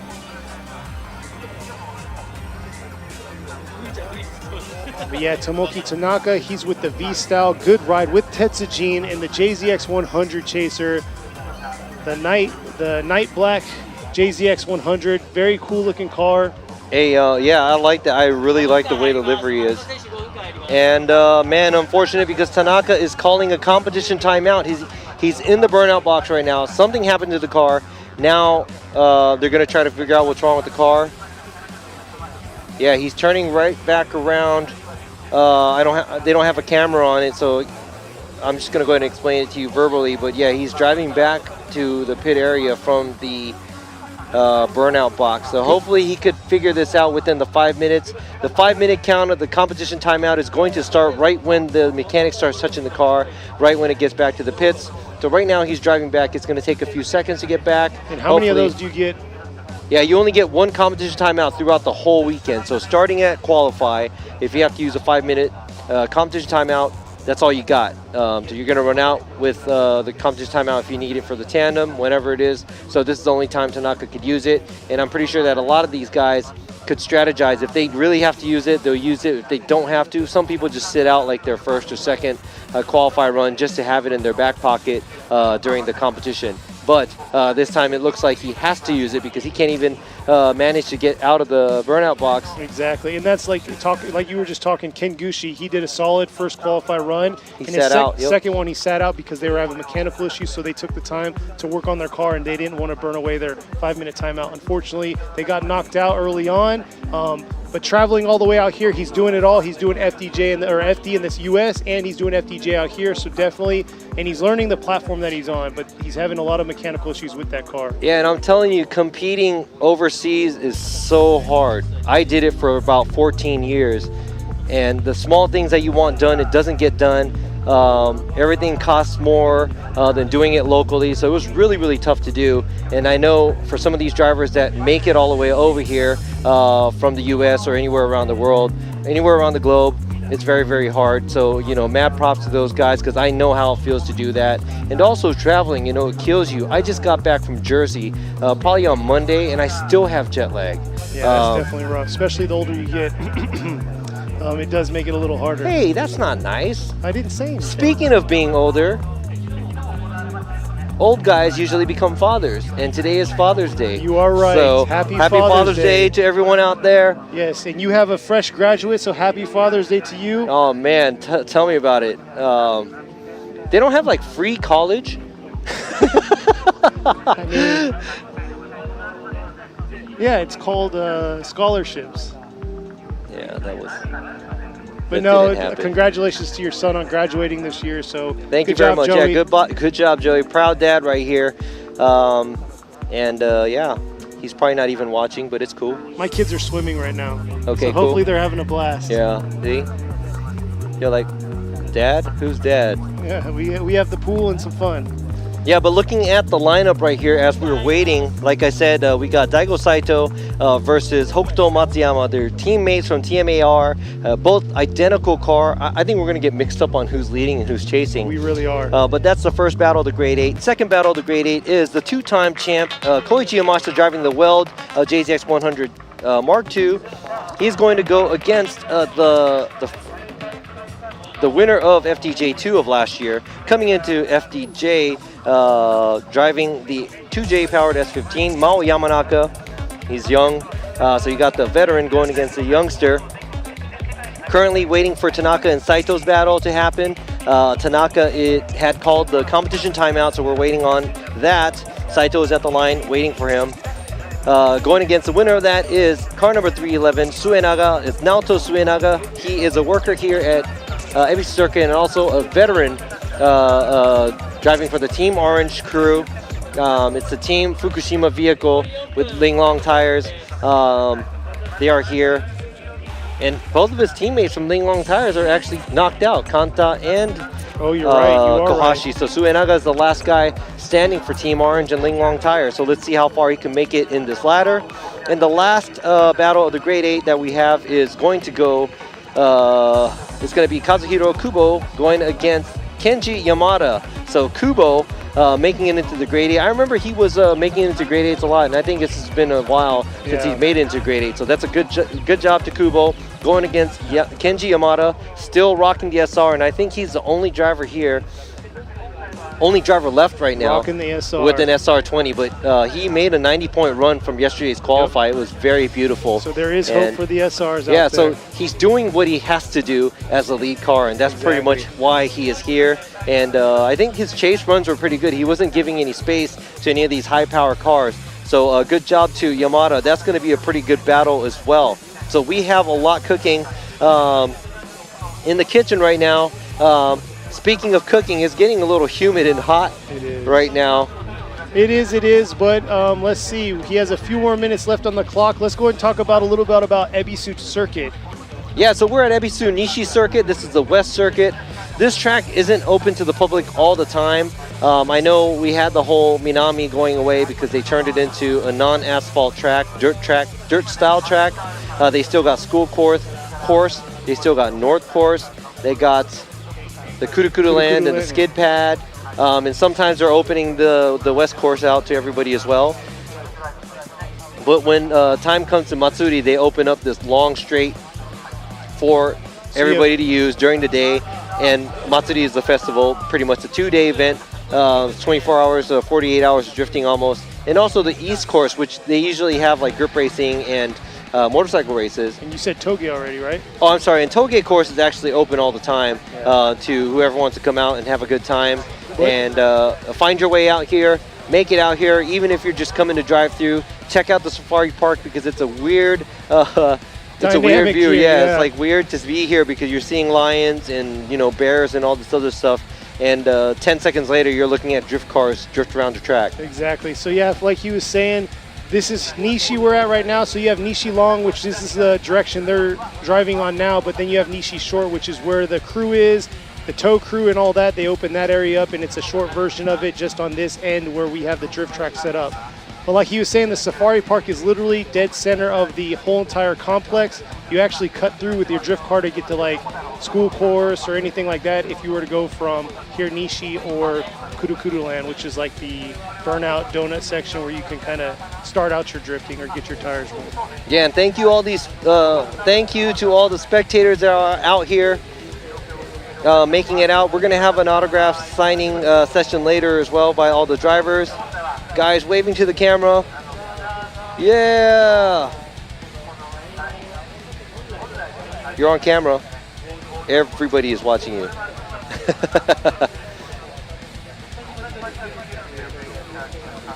So yes, we have the live stream going, and also thank you to everybody viewing and listening and tuning in to our live stream. Yes, and I know we're rambling on and trying to keep conversation. If you have any questions, let us know. We'll try to chime into what the questions are, but we're still waiting on Tanaka to come back from his 5-minute competition timeout. He was getting his tires warmed up, but something went wrong with his car. He was able to drive back to his pits, but at this level of competition, you want to make sure you're 100%, especially since he's walking into his second one more time. So we will see, look at that right there. Saito ready to go with his VR38 powered S15.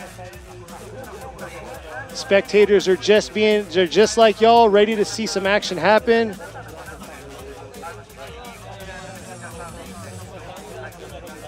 But yeah, where's everybody viewing in from right now?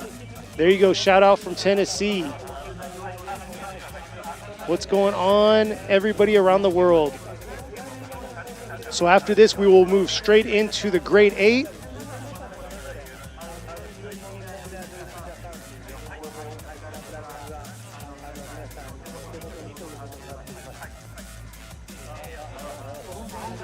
So let's see, Robbie's getting a little bit more information on what's going on. All right, so thank you for waiting, but Tanaka, who is supposed to be battling it out with Saito, making it to the Grade 8, he is not going to make it. They called the competition timeout because something happened to his car inside the burnout box.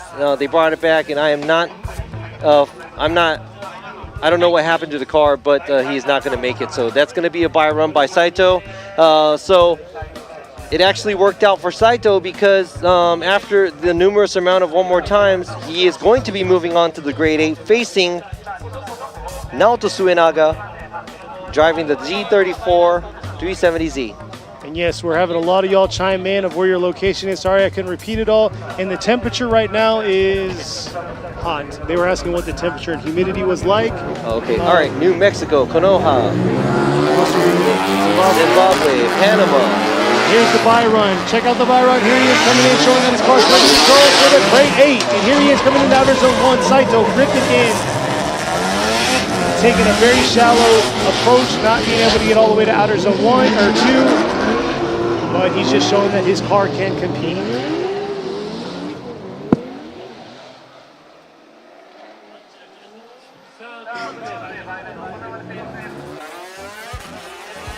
I see the shout out for Colorado. I saw you. I just couldn't say anything. Robbie was talking yeah, Texas. there you go, Texas. Oh, that's right. You said Saito still wins. Ukraine. Philippines. Hey, yeah, Philippines, Washington, Seattle, Oregon. Washington. There you go. What's that flag? Sweden, Oregon. Oh no. USA. USA, New Hampshire. Yep. Good night. Tulsa, Oklahoma. Hey, it's like the place they talk about on Friends. Here you go. They're about to show the grade 8 list. Sorry, we weren't even looking up at the screen. Here we are. Our start of our grade 8 right there. Lined up is Daigo Saito in the lead position. Our highest points qualifier with a 96. Going to go against his teammate here, Matsuyama. So we'll see how it's going to pan out for these two. We'll see if Matsuyama's going to push his limit with Saito. I know they had a lot of practice time with one another, being teammates and all, but we'll see. All right, so who can guess which one is Saito and which one is Matsuyama? They're just telling us where they're from right now. We're about 10-second delay from what y'all are seeing to what we're seeing. So here it is. They're both lined up, ready to go. Strong feeling that this is going to be a very exciting run between these two drivers. They're going to push their limits to their car. And we'll see how it's going to go. All right, I'm going to be quiet so here you guys go. could enjoy. With the Trail Motor Apex Racing, brand new built GR86s. Insane pit area. These guys definitely bring the heat. They set the standards for a lot of teams, and here they are ripping through. Saito's going to be in the lead while you have Matsuyama in the chase, and there they are coming in hot. Matsuyama trying to close that proximity into Daigo, not quite able to get to outer zone 1, but there it is. He's trying to focus solely on this proximity to make this a tough tandem battle, and there you go right there, taking a shallower line for Saito there, because he knew Saito was going to bring some heat and be pedal to the metal all the way through. Oh man, I don't know. I'm going to have to check out the replay again, but it looks like Saito misses outside zone 1 and misses outside zone 2. He doesn't go as deep as he's supposed to. Or actually he does, I'm sorry. Outside zone 2 he's good. And it looks like Matsuyama's right on his door, but at the transition going to the touch and go, it looks like Matsuyama loses a lot of his angle. Let's go ahead and check this out. Matsuyama taking a slight smaller line, but staying on Saito's door. Does a great job here in outside zone 3. Matches the angle, stays on the line, but right there at the transition, he could not make it all the way out to the touch and go area, so he had to kind of beeline it going towards the last outside zone. The last part of the track, looks like the lead car, Saito, did a good job on the line and pulled enough angle throughout the track. So now we're going to have to see how well Matsuyama does in front of Saito and see how well Saito is going to give chase. Yeah, Matsuyama definitely threw down on his prior battle in the lead position, so we'll see how he's going to do here leading against Daigo, but Daigo at the same time knows how he drives and he can really manipulate him, so we'll see how much pressure he's going to put on Matsuyama. Yeah, Matsuyama with his great lead run, and obviously everybody knows a really, really great world level chaser. Saito is going to be chasing Matsuyama down. Here he is, Matsuyama coming in. Saito closing in on him right here in outer zone 1. Let's see if he can carry it through and hold on. It looks like he had a little bit of an issue there, wobbling through outer zone 2, ripping into the touch and go. It looks like Matsuyama's doing a pretty solid job. And losing it right there. Kicking that pylon out right there. Oh, there was just a lot going on. There was a lot going on. We're going to have to go ahead and check out the replay. Here we go. Looks like Saito came in a little too hot chasing Matsuyama down. Matsuyama had everything under control. Didn't go through outside zone. Too good. But right there, gets right on throttle right before he was getting into outside zone 2. And it looked like he had to wait a little bit. And right behind that, looks like Saito couldn't hold his car. Washed out. That might have been 3 tires off as well as the chase car, but Matsuyama looks like he wasn't making major mistakes as a lead driver. So we're going to have to go ahead and check this out one more time, and we'll let you know as judges what we think. Man, that was tough right there. I was looking one direction at Matsuyama, and then here comes Saito coming screaming into outer zone 3, kicking all that dirt up. So definitely was all over the place there.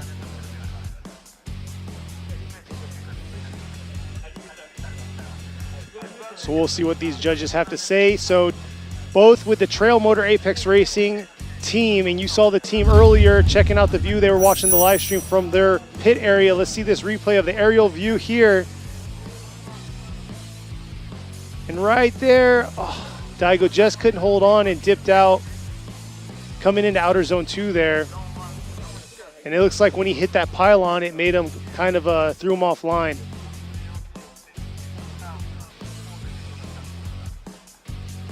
Very beautiful built cars.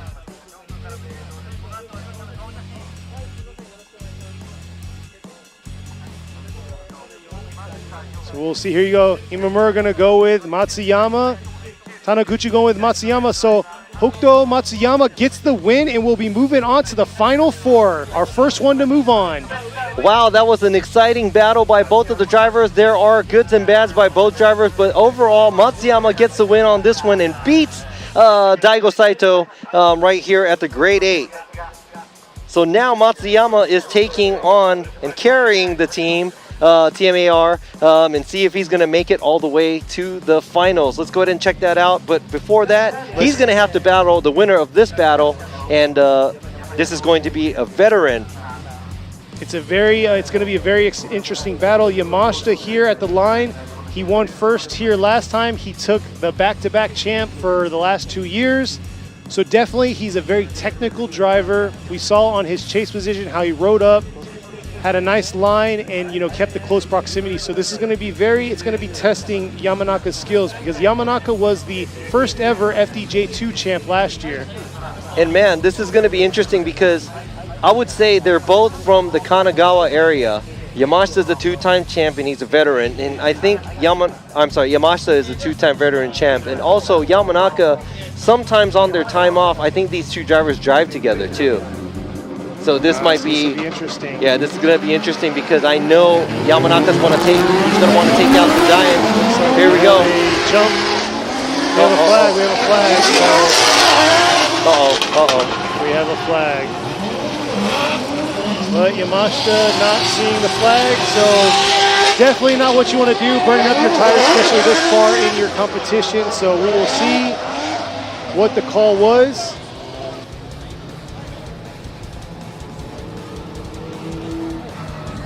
Yeah, so that was a pylon touch. Hey, the return of the pylon touch, guys. There you go. So the pylon touch, with that situation, it gets a reset. There's actually a strobe it's literally 5 feet before the 3 cones, so they definitely see it before then. It's a long strip strobe Oh yeah, light, it's pretty bright. and it's super bright. And then we have flag holders to the left of us, which they're right outside of outer zone 1. They were waving the flag. That's where you saw Yamanaka throttle down because he saw the flag. So very unfortunate, Yamashita just kind of burned up some of his tires. Hopefully that's not going to affect him on his chase.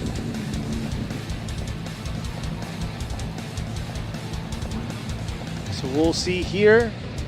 It could be some bonus practice time. Yes, you are right, but at the same time, it burns some of their tread up, and when you're in that situation, everything matters. So that could have burned that meat off that he needs for his chase run to push the limits.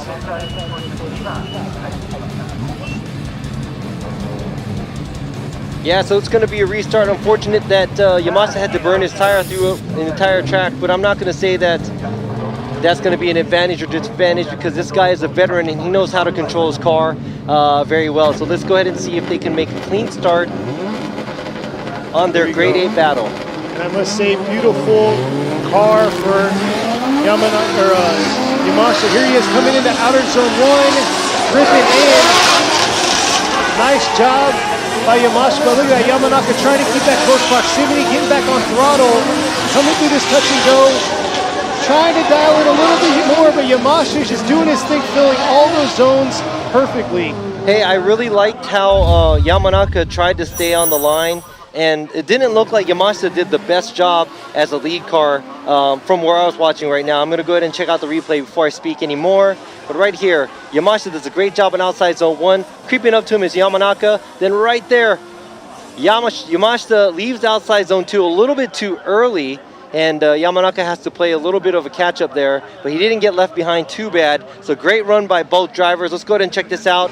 Here you go. Yamashita clearing outside zone 1. Then right there, Yamanaka gets super close, almost has contact, and it looks like Yamashita kind of had a mistake where he had to relaunch his car from outside zone 2, which created him running a smaller line. Yeah, so outer zone 2 wasn't too clean by Yamashita, but the rest of the track was very beautifully done. I was just about to say about Yamashita's car, beautiful kit by the Weld team or the Weld company. Oh yeah, that's a pretty nice JZX 100 Mark II wide body. Yeah, I'll have to ask because last year they debuted it, but they never told us if they launched it yet because I haven't seen it get launched, and a lot of people comment asking like, what kind of kit was that? All right, so I was telling Kenny also has the JZX 100 Mark II. I was like, yeah, you should get it for your car, but I really doubt that he's going to be able to afford it. So we shouldn't even ask. Right. You are definitely right. All right, so this is the second run from these two guys. Now Yamanaka is going to be leading Yamashita. And here they are coming in. Yamanaka coming into the 3-2-1, real aggressive. But there he is right there. Yamashita closing in. Oh, but Yamashita not able to really close that proximity. It looks like he's getting leaving a little bit of proximity left open between the two. And right there at the end, looks like Yamanaka had an issue. Yeah, Yamanaka, it looked like he was, it looked like he's not stalled it, but there was a very, very change in pace right there. He dips tires off outside zone 1. Does an okay job on outside zone 2, but Yamashita is actually getting closer and closer. But right there, looks like Yamanaka, maybe it felt like he was throwing a little bit too much angle and he was going to lose it. So he was waiting for the car to settle. And that's where you know that Yamashita caught up real quick because there was no acceleration by Yamanaka. Here you go. As a lead car, I'm not going to say this is the cleanest run by Yamanaka. Here we go. Yamashita tries to match his angle, but it doesn't look like Yamanaka was able to throw enough angle to make the car go all the way to the outside zone 3. So now we're going to go ahead and check out or have both of the runs in consideration to see who made it into the top 4, or is it going to be a one more time? Definitely a tough call at this level. Everything matters. They both had their fair share of mistakes. What we're going to see here, I see a lot of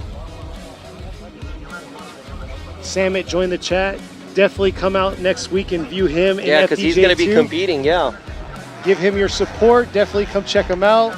He says he's ready to make it happen. All right, let's see what these judges' calls are going to be for this battle right here.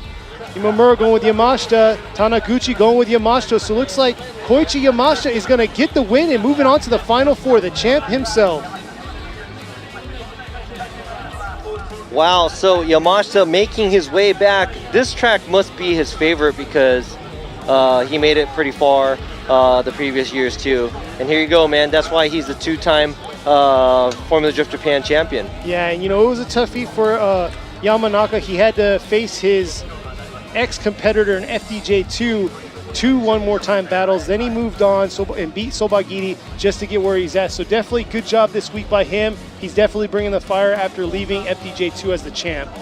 Yeah, so I think Yamanaka, I mean, to be honest, he kind of started off a little shaky, but I think after those one more times, he was able to get those actual practice runs in, and he got a lot more comfortable because he looked really good on track right now, but it's too bad for him. He's going to be going home after this top 16 battle at grade 8.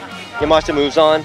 Better luck for Yamanaka next time at the next round. And here we go on the right side of the bracket. We're going to have Naoto Suenaga in a 370Z powered by a VR38. It's a VR38 battle with Saito, Yuji Saito in his S15.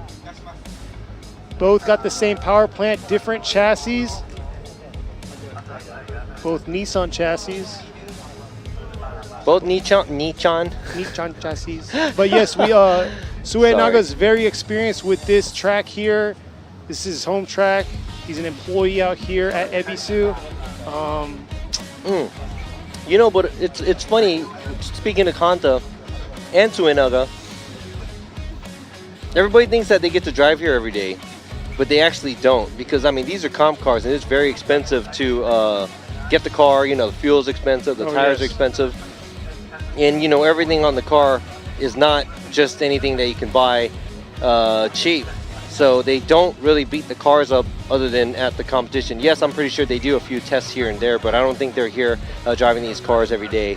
So I don't think they have that much of an advantage. But you know, the comfort zone, being able to live near it, near the track and not have to travel, the stress level might be different. Exactly. But let's see how this is going to pan out between these two VR cars. Here you go. Suenaga looks like we got a pylon touch, and there you go. You can see stop early on. Kuro-chan right there on the right. He is our starter. And there you go. A little bit of a frustration by Saito driving back to the start line.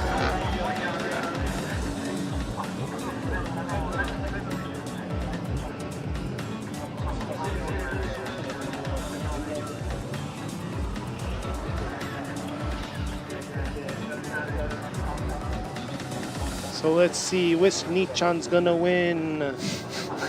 They said Nichan GTR, so I like that. Nichan.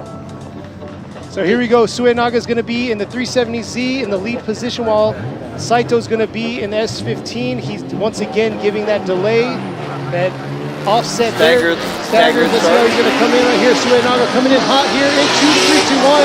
Real aggressive right there. Saito coming super aggressive into his door.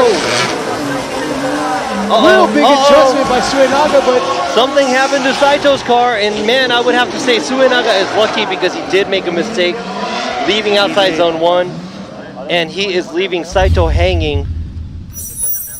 Not sure what's going on with Saito. So I know the when engine must have stopped. When he was going back to the line, he was like accelerating, like he felt something not right. So not sure what happened. You can see right here.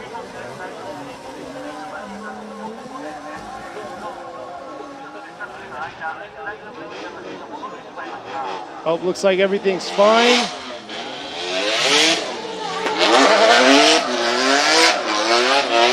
So looks like Saito played possum on us.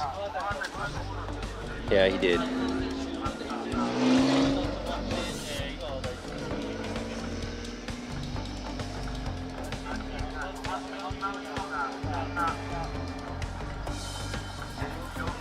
So with the situation that just happened with Suenaga, here's a replay. Would Suenaga be right here? Here you go. You can explain it. Yeah, right there. Suenaga got back on throttle after he left outside zone 1, and it looked like it tried to shoot him straight into the inside of the turn. But at maybe right about the same time, it looked like Saito's car just shut down, and he couldn't do anything. So the car was just rolling and could not leave the track under its own power.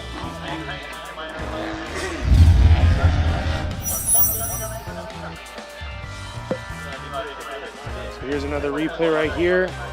Saito really aggressive right there. Suenaga making a correction that he usually doesn't do. So very interesting on his part.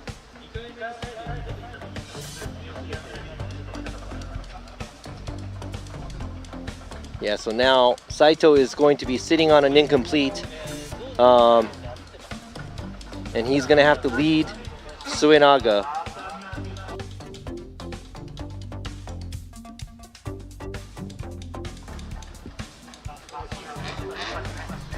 So it looks like Suenaga's ready to go at the start line, but Saito's right at There you the go. turn. See, it's for you guys there. It's the girls. Wave to the TV screen or the computer screen you're watching. They are the Team Fukushima and Linglong Tire girls. They're cheering their driver.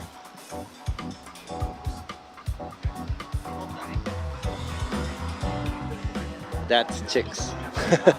So we'll see. Looks like Saito might be heading back to his pits, and it looks like he's taking his 5-minute comp timeout.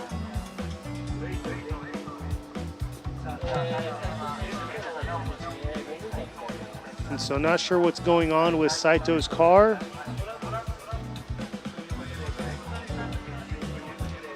Yeah, so it looks like he is going to be calling the competition timeout. I mean, he can utilize it. Like I said, you know, all the teams and drivers has it once, so they're able to call it.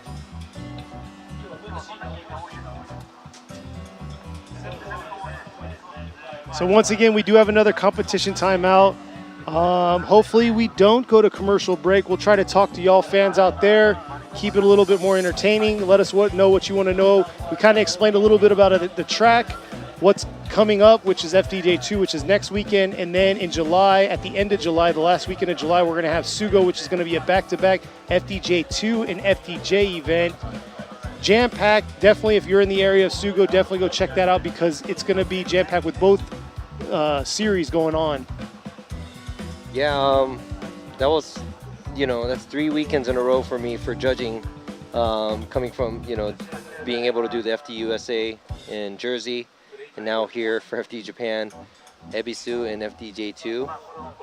It's pretty tiring, but it's very fun. Exactly. I mean, it's fun to interact with everybody and able to showcase, you know, a wonderful skill that all these drivers have too. And it's an honor to be able to be here. Hope you guys liked it, you know, and we're still going on, and hope you guys can guess who the winner might be for today's round. We still have Matsuyama left. Yamashita is still in the game. Now it's going to be Saito or Suenaga. Then we also have Kubo and Yamada. So who's your favorite? Who do you think is going to make it to the top spot today?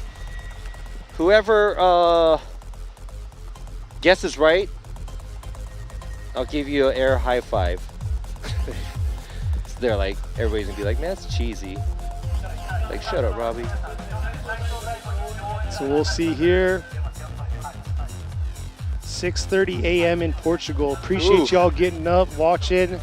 You missed Top 32. Go check Top 32 out. It was very exciting. It was like a 3-hour Top 32 that we had. Yeah, I don't know about faking him out on the lead. I think there was a mistake that the lead car made, but I'm not going to say that that was an incomplete by the lead car because he just shot in a little bit. And as soon as he shot in, he knew that he was on the wrong, so he had to do something, dig himself out of it. But it doesn't really matter because Saito's car shut down. So we'll see. Yeah, and you know what? Yeah, going back to what we just saw today and what you guys saw on the live stream, I would have to hands down Mad Mike's performance. He is not in the competition right now, but his performance was superb. So that was great driving by him. Robbie Nishida, drifting legend. Yeah, right. Just no, he really is. He's old trying. Dude. No, just an old dude. You're just feeding to it now. You're making it better. No.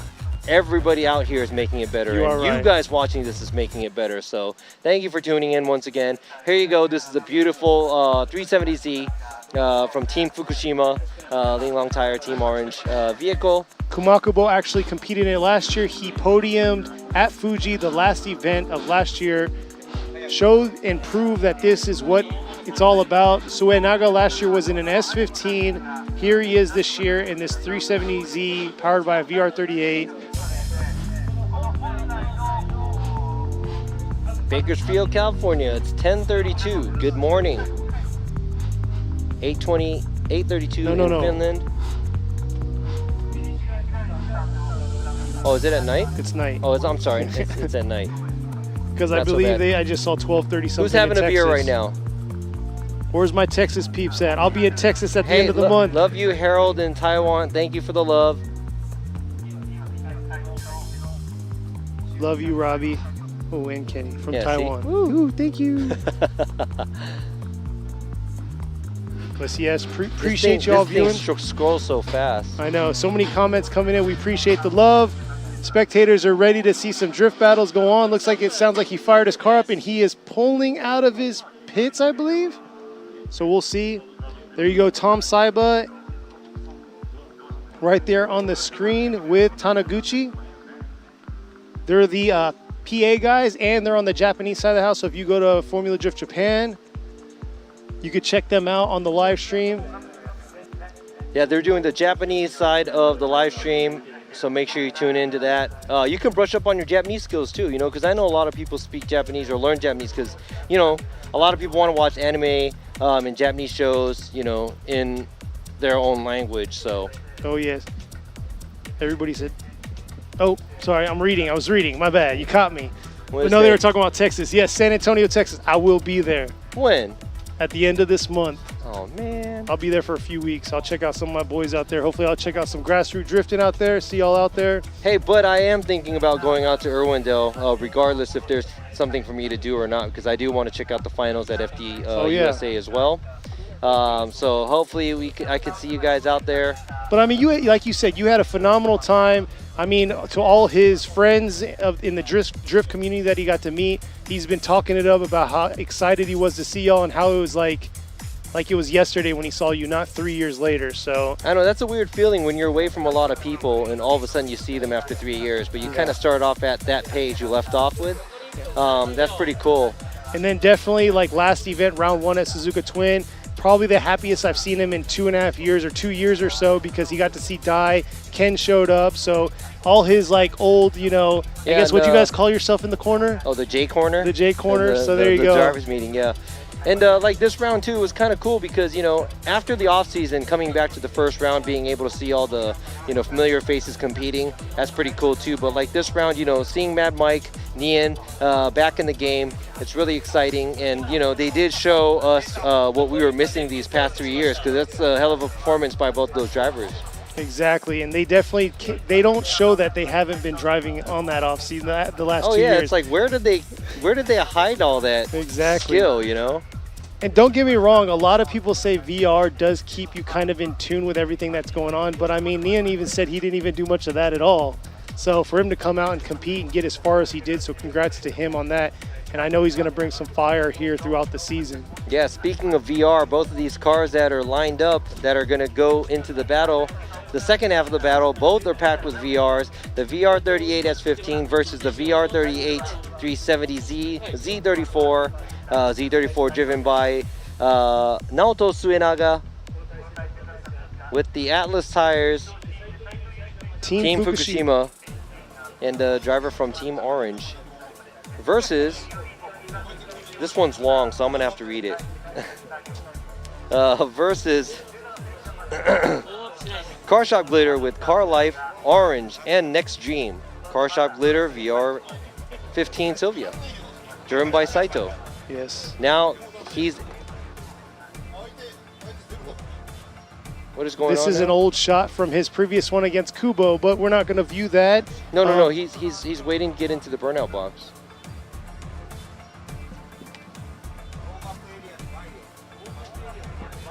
Oh, okay.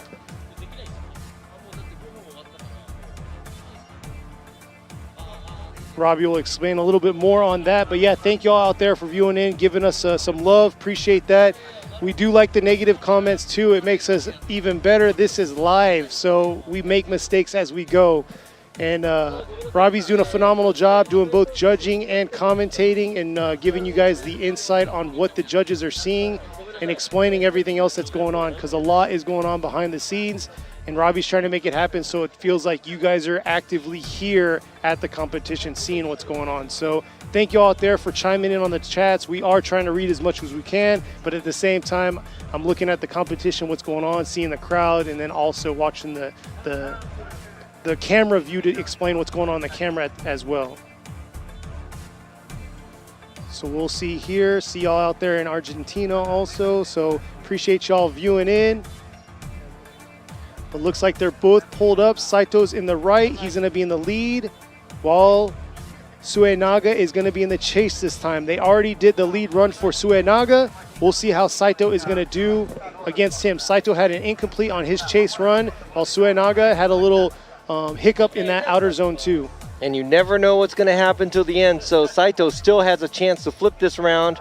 Now Suenaga is going to have to be on his A game, chasing him down and not giving Saito too much space. Here it is, Saito coming in real wild. Let's see how he's going to do coming through this 3-2-1. Suenaga trying to hold back a little bit. Here he is, closing in on him right here through this outer zone 2. Suenaga definitely needs to close that proximity to Saito, but Saito just doing what he can to make it happen.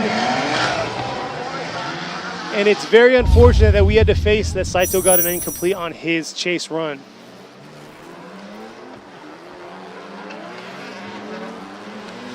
Here we go, looking at this, there's a slight gap created between the two drivers. Suenaga is not closing the gap, but it looks like Saito's doing a good job as a lead run. But is this going to be good enough to flip around the incomplete that Saito had because of his car shutting down? I don't know. So let's go ahead and check this out from the top. So not sure if Suenaga was playing it safe. I think he was playing it safe, but it wasn't as safe as how Saito was earlier. So I'm not going to say that's an inactive chase, but that was Suenaga holding back. Here you go, Imamura going with Suenaga. Taniguchi going with Suenaga. So Naoto Suenaga gets the win and moves on to the final 4, the first one on the right side of the bracket. So the third driver of the final 4 is Suenaga.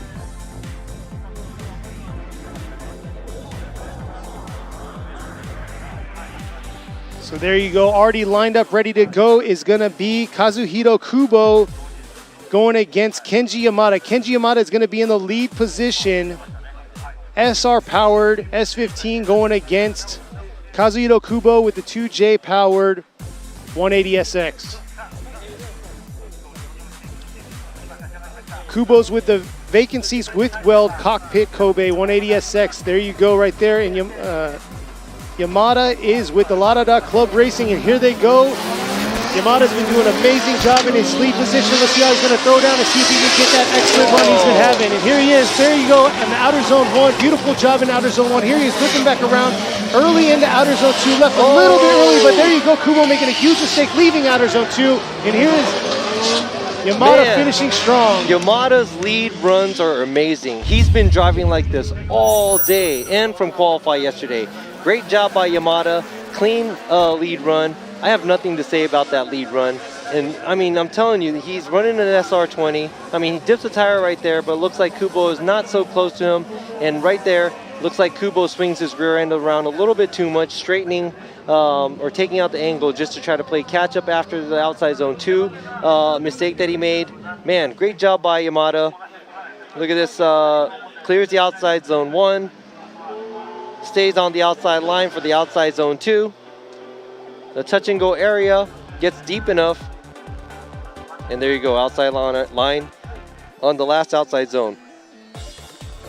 The gap created, I mean, come on guys, those of you who gave up on the SR20s. There you go. Well, I mean, it's a VE head. Yeah, it's not a DET, head. but it's a VE head. But hey, you know what? Yamada's still, you know. Jamaken making it happen. Yep, he's making it happen. So and now, Kubo's going to have to do everything in his power to do a lead run. And Yamada's just going to have to give chase. So let's see Yamada right here. Let's see what he's going to do, how he's going to approach Kubo here in this first outer zone through the 3-2-1. And here he is right here. Kubo, nice, coming into outer zone 1. And look at that right there. Yamada just tailing him right there, trying to close that proximity, taking a smaller line to keep this proximity gap. Made a huge mistake there in outer zone 2. But but Kubo right there at the finish. Overall, Kubo's lead run, he wasn't.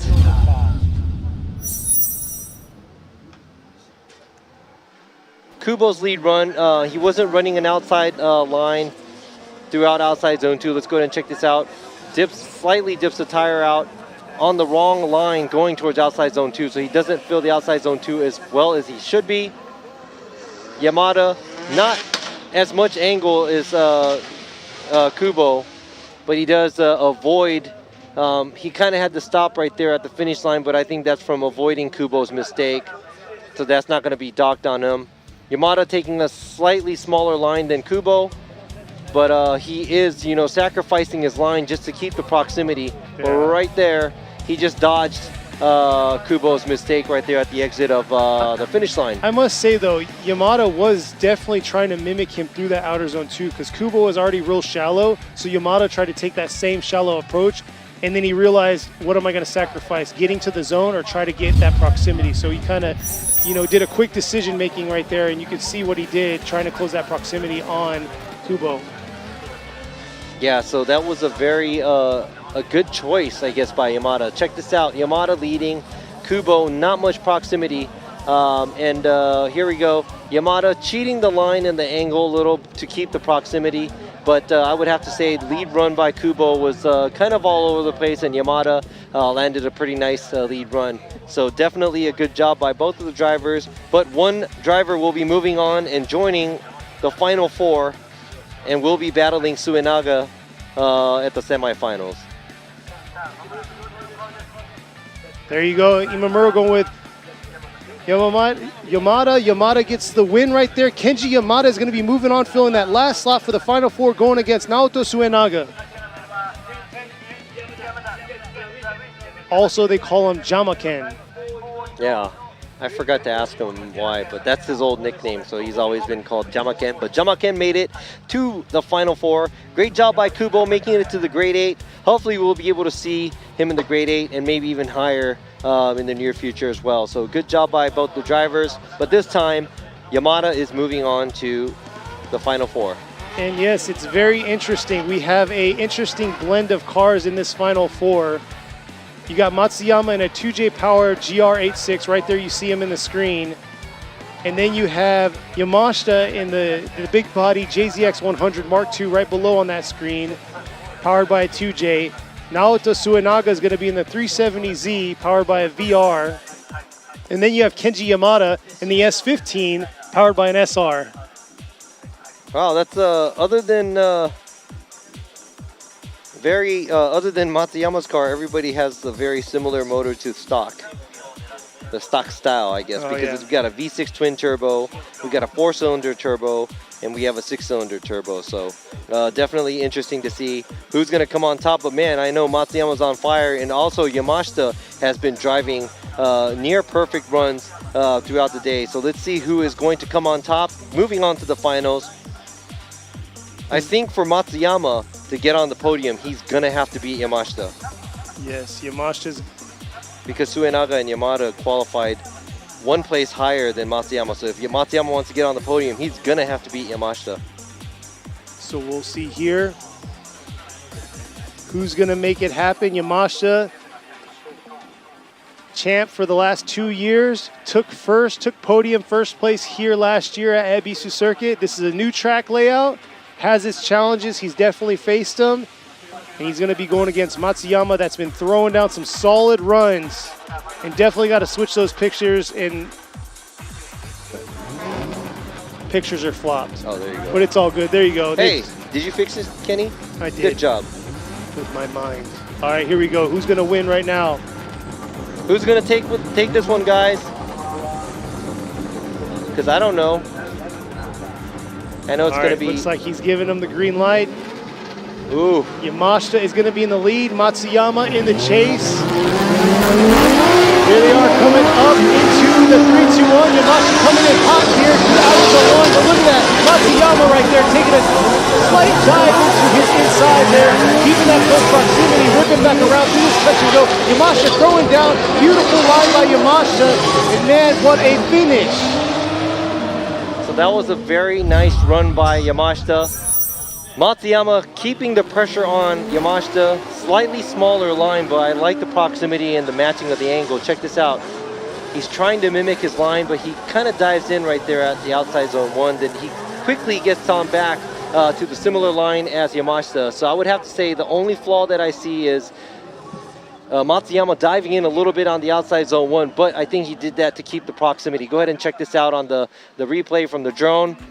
Slightly smaller line, but he moves right back to where he's supposed to be at, and he chases Yamashita on the same line, same angle, good proximity. Very good job by the chase car, but in front of every good chase run, there's a great lead run, and I would have to say great lead run by Yamashita. So let's see if Matsuyama could do what Yamashita did, and Yamashita's going to chase him really well, and we're going to get to see this like 5 times because we're going to one more time it like 10 times. Exactly. Yamashita definitely doing textbook, throwing down, doing everything he needs to do, being dynamic, being in the zones, and just literally throwing down, like you said, giving that highest 100-point run that he can for that chase driver. But here it is right here. Yamashita now is going to be in the chase, going to get Matsuyama in the lead position. So I am anticipating a very exciting run here. Yamashita's been very aggressive in that chase position. Let's see how Matsuyama is going to carry it through to all these zones. And here he is coming hard into this 3-2-1. Nice job. Ooh, huge flick into this outer zone 1. Look at that Yamashita right there on him. Riding it all the way around to the outer part of the outer zone 2. And here they are through the touch and go. And Yamashita once again dialing back into him into that outer zone 3. These boys came to play. I mean, these are the runs that we're going to be seeing a lot of. One more time. But right there, outside zone 1, Matsuyama doesn't make it all the way out to the outside zone 1 when he's leading and chasing. Here you go. Here's the overview right here. Yamashita right there, right on him, mimicking him all the way around through outer zone 2. Got a little left there, leaving outer zone 2. Tried to catch back up here through the end, but just couldn't quite make it at the end right there.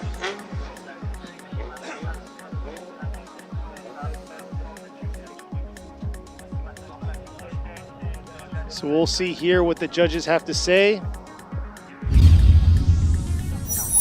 That was both amazing, lead to lead, chase to chase. Here you go, you can see the replay by these two drivers.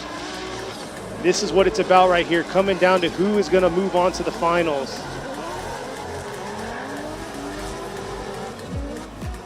Ah, so close. So close. There you go, Trail Motor Apex Racing team right there, anticipating on who's gonna make it. But you can see on their faces, they're unclear on who's gonna make it. Toyo Tire right there waiting for, see who can get this win. Imamura going with Yamashita, Taniguchi going for one more time, and Robbie Nishida going with Yamashita. So Koichi Yamashita is gonna get the win and moving on to the finals.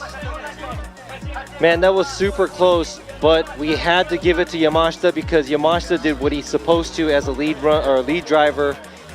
Fills outside zone 1 correctly, and he also fills outside zone 1 as a chase car, and that's what they're supposed to do. So very, very close. And I would have to say Matsuyama did have more proximity, but at the same time, he had to gain proximity by cheating the line a little bit. So that's not what the chase car is supposed to do to keep up. So this time, Yamashita gets the win.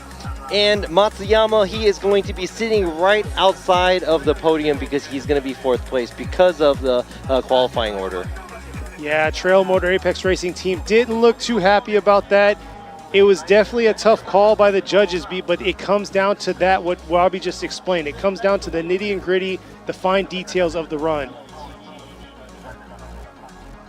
Yeah, but I mean, I wouldn't mind seeing that as a one more time because Taniguchi did give them a one more time because it was pretty close. Because I think Taniguchi saw that even though Yamashita did a better job on the lines, Matsuyama did a little bit better on proximity. After the back half of the track, he was able to get close to him as they were leaving the outside zone 3. So I really see why that would be in one more time. I mean, I wouldn't have mind seeing that one more time either, but it's not what I want to see. I have to actually judge it. Exactly. So unfortunately, Matsuyama. And at this level, you're not going to always see that depiction of like the failure here and the failure here. You know what I mean? It's going to come down to really dissecting what went on and where they should have been. And I would have to say, if Matsuyama was a little bit more out on both of his runs, and if he didn't dive in so much when he was chasing, probably would have been a one more time for sure, because it was a little bit too obvious. It was caught on camera. We were able to see it on a replay, and he did it both leading and chasing too. So that might be the way he gets into line. That might be the way he gets close to the car at the outside zone too, but that's not what we want to see. We want to make sure to see the car go on the outside line from the outside zone 1 all the way through to the end of the track. So we'll see here. Looks like we're going to be moving on. Looks like they're getting the tires. Tsunaga's in the pits, or not pits, the burnout box right now, getting his tires warmed up. He'll be going against Kenji Yamada. Tsunaga very experienced at this track. This is his home track. I know he would love to bring the Linglong family and the team Fukushima Racing a victory here on their home track and show them what's up.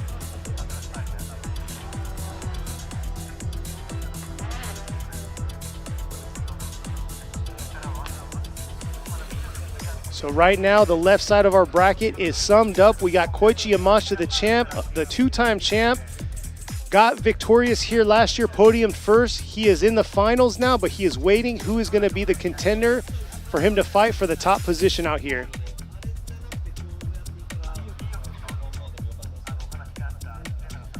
So we'll see. Looks like Kenji Yamada is already ready to go. He'll be in the lead position while Tsunaga is going to be in the chase. All right, so Tsunaga. Oh, this is interesting. Nothing new to him being around the podium.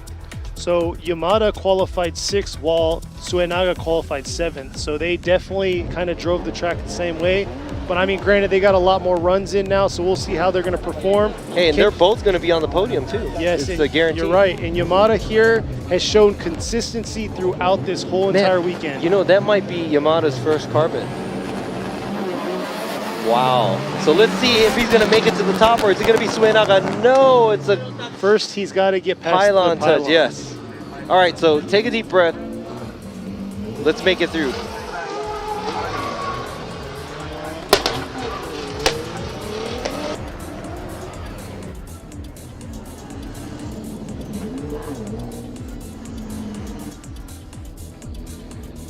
Let's go. Woo! Sorry about that pause. I was just, talking trash to Robbie. Yeah, that was. I just couldn't do it over the mic. You know? That was really. Because then there would be proof. There was real. That was mean. That was really mean. It's all right. I'm not happy. So check out. There you go. There's Kumakubo, the CEO of Ebisu Circuit. And check out their pad they got. Oh yeah, they got. Definitely got they got the catering truck and everything going on there. Exactly, it's a big semi-trailer that. Why opens weren't we up. invited in there? Because we're not. We're not cool enough to be there. So let's go ahead and see who's going to be cool on the top of the podium. It's going to be one of these guys. Consistent run right here. Yamada coming into outer zone 1. Look at that, beautiful job filling out outer zone 1. Can he carry it through? Tsunaga's got to keep. No! Yamada definitely made a huge mistake. Tsunaga avoided contact there and coming around from what I can see. And there he is right there, Tsunaga finishing his chase. But anything can happen. We have seen it all, especially today and this weekend. Tsunaga's got to prove himself in his lead run. But let's see this replay on what had happened. Hey, you know what's crazy? He qualified high, but I'm not going to say that Tsunaga drove his wheels off today, because I don't really see him doing a crazy tandem yet, because I think everything happened because of the opponent, something happening to the opponent making it up. And I'm not even trying to say that he's lucky, but being consistent and being able to get on the track, having your track have you back up with a good car out there, and also qualifying this high brought him this far. So I think Tsunaga, there's something going on with this guy today that I can't even explain, because like right now, Yamada just washed himself out. That's an incomplete by the chase car. So Tsunaga has a real good chance of getting into the finals going against Yamashita at his home track. And that's the thing. He's Team Fukushima. He's trying to bring home the trophy. See, look at this. See, that's why he's Team Fukushima and he made it this far, right? I'm not even doing this, and there's no scripts. Everybody always thinks like, oh yeah, the sponsor, and you know, the judges go with the sponsor. It's not even like that. Do you think Yamada would have washed out and give it away to Suenaga? Probably not. So things just happen the way it is. That's what's amazing about drifting. And when I, watch any other series, when I watch the U.S. series, everybody's always like, oh yeah, he's a bigger sponsor. No, the sponsor has nothing to do with it. We don't get any extra money. We don't get anything depending on who wins. Yeah, so and there's a lot of unpredictable circumstances that happen because we've seen tables turn so quick, and just like I said, I'm not sure something's going on with Yamada's car. I saw a little bit of smoke he's still creeping behind. I saw a little bit of black smoke coming out of his exhaust. Not sure what is going on. You could kind of see in the picture. So we're not sure if something mechanically went wrong with his engine or what. But yeah, definitely this is a change of pace here.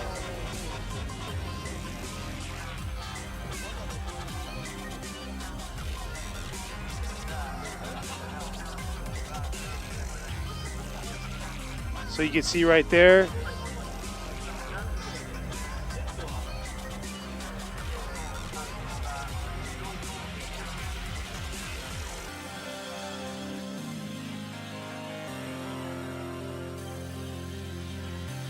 There goes Yamada. He was right behind us here. Right there's where we're at. He's driving past us now.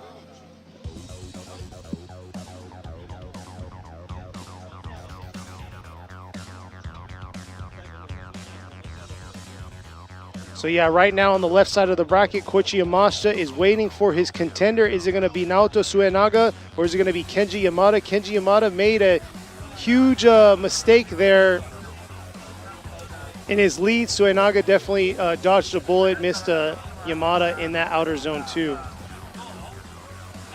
Man, I think it is so it's going to be a competition timeout. It's official. He is driving back to the pits. Sorry about all the delay, guys, and let's go ahead and chat a little about whatever you want to talk about, yes. Kenny. I'm just reading what's going on. I appreciate the love for the commentators. It was, I think, by Mr. William, it said, or something on his name, but appreciate that love. But yes, the black smoke, we're not sure what's going on with him. Yeah, maybe it's like just intercooler popped out, or that's maybe it's a piping or something, yeah. But yeah, that's amazing to see that the Team Fukushima, I mean, they came together and they're supporting Team Orange with this 370Z, the Z34 that Suenaga drives. And I believe that Kumakubo was going to drive it, but he just had his teammate Suenaga drive it instead. So he's going to be spotting and watching the overall of the team, taking care of the team. So this is pretty amazing where they have a drift legend in their corner. And also Suenaga being a veteran from D1 Grand Prix all the way to FD now. This is good stuff, and as those of you know, I think Team Fukushima was kind of built over, trying to get Fukushima Prefecture a little bit more, how can I say it? I don't know. Spotlight, I guess? Yeah, put more spotlight on Fukushima after the whole, tsunami and the earthquake and all the devastating things that happened over these past years. I mean, the other night, too. I was just going to say, you felt the earthquake? Yeah, it was like the room was shaking and everything. So the earthquake is always going on here. The small one's always happening around here, but they have that support. So hopefully that brings some light to some of the people that has been through unfortunate situations in Fukushima, So it's like, go Team Fukushima.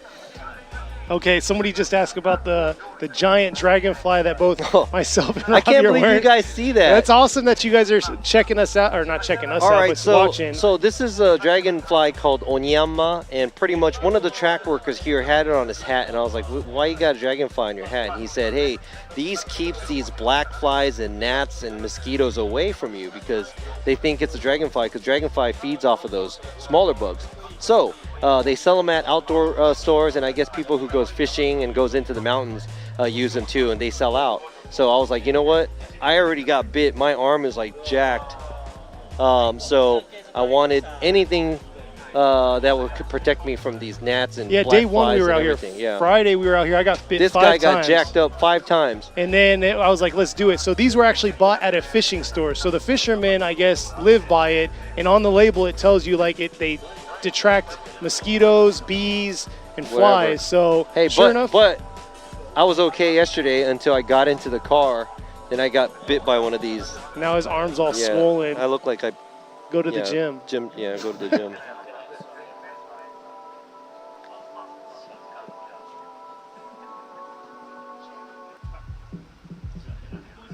So speaking of dragonflies, somebody said they hope you get better. So yeah, so thank you very hopefully much. he does get better. Man, I swear it's like my arm is hot. Like, and I actually got bit on my pinky too. So I'm gonna have. Next time you see me, I'm gonna have no arm. My left arm will be gone because I'm gonna have to amputate it. So yeah, this has been a very exciting event this weekend. We had our foreign drivers come in. Not all of our foreign drivers are here, but majority of them did make it. So thank you all for viewing in, checking us out.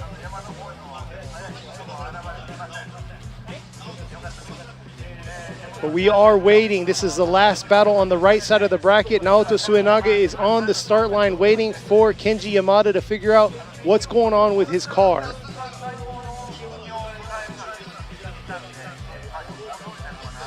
Oh, I'm sorry, I'm checking I'm checking the messages from the other judges. It's funny because the other FD judges are watching as well and they're chiming in, and same as when they have the US events. I watch the US events and I send messages and stuff like that, and we talk about the situation and we share a lot of information. So like I was saying earlier, it's not just an easy job where we just sit back and it's like, okay, you know, driver A, driver B. It's like we really look at it and we really want it right. And that's the reason why I became a judge too, because I wanted to make sure that it was done right. And by joining the crew, I've really noticed that everybody's doing their best, and it's just really hard to see that from the outside. So, you know, hands down to the judges and also the FD crew, FD Japan crew, for doing a great job in, you know, giving us a platform to be able to, you know, watch some cool drifting. And also, oh, there you go, Kanta, look at that, the young driver Kanta right there.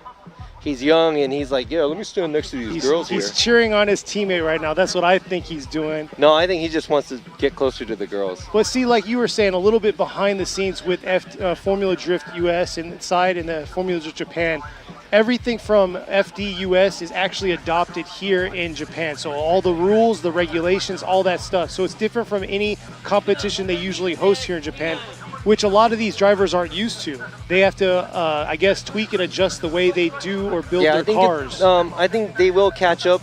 Very fast learners, you know, and especially the young crowd. You know, the young guys are like sponges. They absorb every information that they get. They're really familiar with what's going on in the world, you know, watching Formula Drift USA, watching Drift Masters in Europe, you know, from all over the place. So definitely something interesting, and it's a, you know, changing culture. And yeah, there's a lot of guys that loves the D1 style stuff from the 90s or the early 2000s, but it's like, it's been 20 years, you know, we don't wear bell bottoms and, you know, wear flare shirts. I don't know. Some people coming do. Back. It's coming back. I know it's coming back, but I'm just saying, you know, the style kind of changes overall.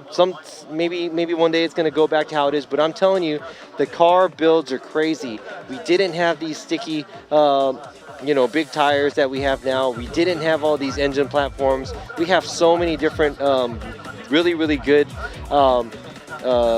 controls, ECUs, to keep the engine safe so everything lasts longer. I've never seen this many aftermarket transmissions in the world previously too. So speaking of which, here you go, there's Mr. Kumakubo, the CEO of Ebisu Circuit. He's like, why is the camera in my face? This is my Super area. cool guy. So let me tell you a little story about Mr. Kumakubo. The reason why I was able to compete in the US 17, 18 years ago was because he brought up, when I saw him at Autosalon, TAS, he already had a demo car in the US, which was a Sylvia truck. And he mentioned, he's like, hey, Robbie, why don't you go to the States? I'll let you use my car. And he introduced me to some tire sponsors, which was Falcon Tire back then. And I kind of made it happen. And after many years, you know, there I am, you know. So it was, he gave me a chance to do it. So great guy, you know, trying to just pass the torch so Exactly. everybody does what they have to do all over the world, and that's what I'm trying to do too. And speaking of like passing the torch and, you know, broadening the game and everything, that's, you know, the Menominee jump. A lot of people were upset about it, but at the same time, he wanted to bring something else to this park. Yeah, and you know, some people are all about it and some people are against it too, but hey, we still have all these other tracks and amazing tracks. All you have to do is tweak it a little bit. You don't have to drive it the same way all the time. You could always, you know, play at the track the way you want to. But hey, I'm getting news right now. It looks like the 5 minutes is up by Yamada, so it looks like Naoto Suenaga is going to get the win, and he is going to move into the finals. So here he is doing his bye run. Second part, here he is ripping through outer zone 1. Beautiful job. He definitely has to collect himself and get ready for his tough competition against the champ, Koichi Yamashita, in this final battle here at Ebisu West Course for round 2 of the Formula Drift Japan series. Hey, I don't know if it was like some kind of problem that they are sitting on, but the car doesn't sound like it's at 100% though on Suenaga's car. It sounds like it's sputtering a little bit too. Hopefully he can hang on for this last battle. I want to see, you know, 2 solid runs, 2 tough runs here through these cars. But like you said, they've been through a lot. They've been through the gauntlet today, or not today, the last 3 days. Yeah, that was definitely a solid run by Suenaga. But I don't know, at high RPMs, it sounded like there was a little bit of a sputter, but maybe that's just me. But a great job by Suenaga, making all the way up to the finals. But I would have to say congratulations to car number 888 Yamada. I believe because of the qualifying order, he is going to be on the podium. And give us one sec, because we'll be right back, okay?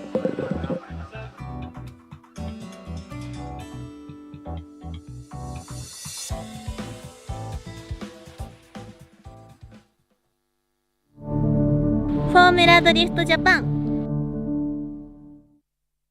革新のカーボンベゼル。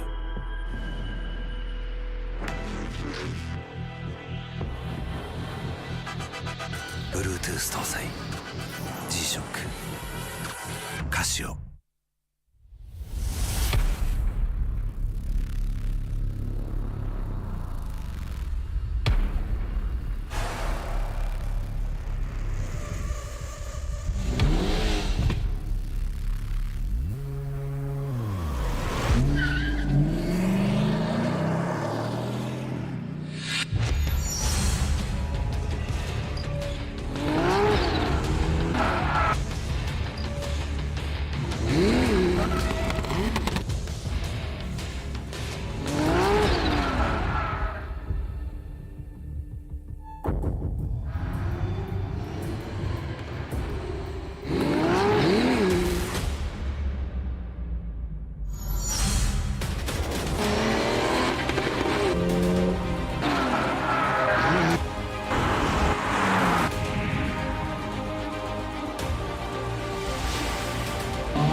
The brightness called brilliant, blinding and vivid, Valentine.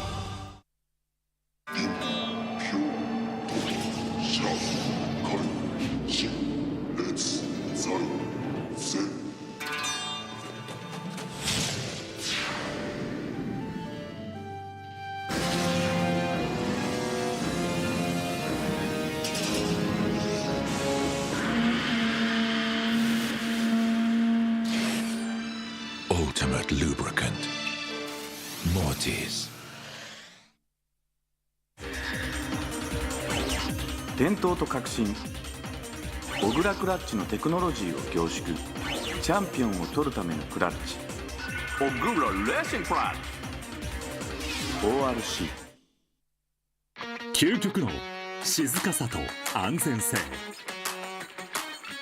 オンロードオフロード世界中で活躍するケンダその信頼を支える静音性安定性と対摩耗性世界が認めた技術と信頼を街乗りである高品質と納得の価格タイヤのポテンシャルをあなたにケンダ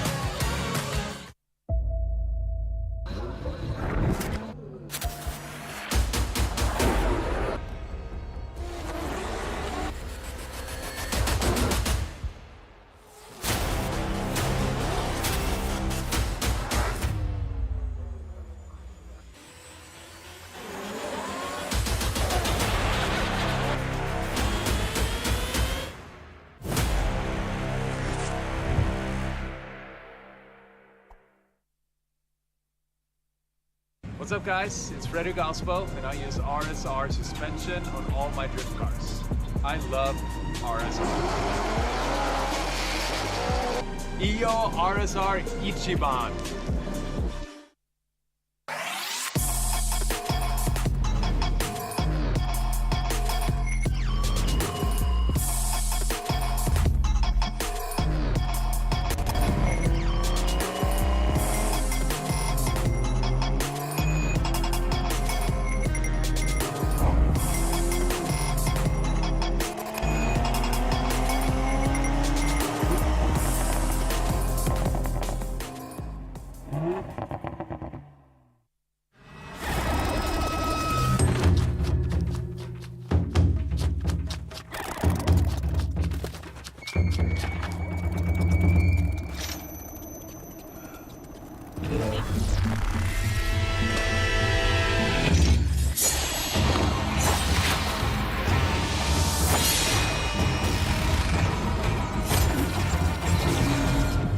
Made in Japan.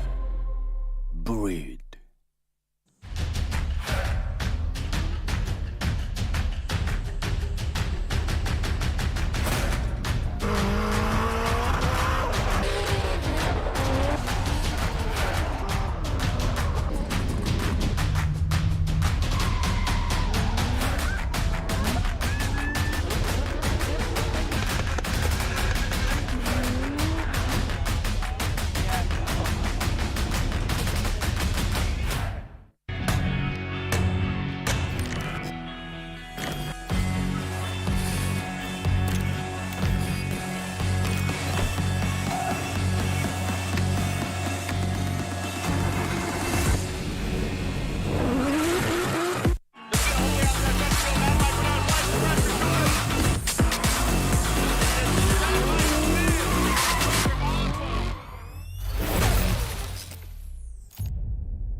It has been a long weekend, but this weather here in Fukushima Prefecture has been beautiful for us here at round 2 at the G-Shock Presents Formula Drift Japan 2022 season here in the Ebisu Circuit West Course.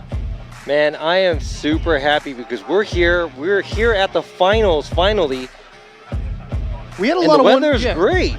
For some reason, both days we had back-to-back thoughts that it was going to rain, because right in the horizon, if you've ever been in at Ebisu, in the horizon on, I don't know what side that is, east, what, or if this is west, that's probably east, I don't know, yeah. But there's a mountain range over there, and it's always been dark. We thought it was going to rain on us, but we've been very fortunate, and we've been very fortunate to have y'all viewers out there chime in to us, see what's up. And we've been trying to do what we can to give you guys the live feed you guys want to see, give you the behind the scenes, especially since travel restrictions aren't fully relinquished. But here you go right there, Suenaga talking to his team. Well, and actually that's James over there. That's he works out over at Power Vehicles for Andy. He's actually his crew chief. And here you go, you see Yamashita's car. It looks like he is ready to go. Oh, are they checking something on the car? Is it related to something that I heard earlier with the sputtering? Or they're just cooling it down? But here you go, Suenaga driving this 370Z. And he seemed like he was struggling at first, and it looks like he's getting a lot more comfortable in the car. Driving for the Atlas Tire Drift Team, Fukushima. It looks like he's getting back in, which is a good sign. Getting all the safety gear on. But yeah, definitely he's back-to-back battles. No break in between, really, so we'll see how he's going to do. But like Robbie said, it's been a very long weekend. We've had a lot of one more times moving from the top 32 here to the top 16. We had 49 competitive drivers yesterday qualifying, so that was 98 runs that these judges have to judge, and we had to talk about. So it was a long day yesterday, rolling into top 32, and then here we are, finally made it to the finals. And there's a big B in front of us. As Robbie stays still right there. But there you go. Thank you to the crowd that showed up. Checking out the sponsors, and looks like they're buttoning the car up, cooling it down one last time. Look at that, Kanta helping his teammate out right there. And Kohashi right there supporting him as well to see if he can get that #1 spot here for round 2 at Ebisu Circuit. And this is for Team Fukushima, representing the prefecture here. Team Fukushima is a team, they do numerous sports. And within that, this is the motorsport group, I would say. But we will be here next week for FDJ2. They'll be finding out who will take round 2 of FDJ2. This is the second year running FDJ2. It's like Pro Spec, exactly like Pro Spec. It's a spec tire. So if you're in the area, come check them out. We will have a live stream going. It will be dual lingo or bilingual. It'll be both Japanese and English. I'll be talking to Robbie, but Robbie will both be doing English and Japanese. So it's going to be a little confusing, but it's something we're trying to make work. Yeah, so you're going to get to hear my skills jumping back and forth from Japanese and English. And there you go right there, Kanta and Kohashi getting knocked out of today's competition a little bit more earlier than they were probably thinking. But as of now, they're currently first and second in points. After today, I'm not sure who's going to be on top, but here we go. They are cheering on their Team Orange teammate, leaving for the burnout box to get ready to battle it out with the two-time champ Koichi Yamashita driving his JZX 100 from Team Weld.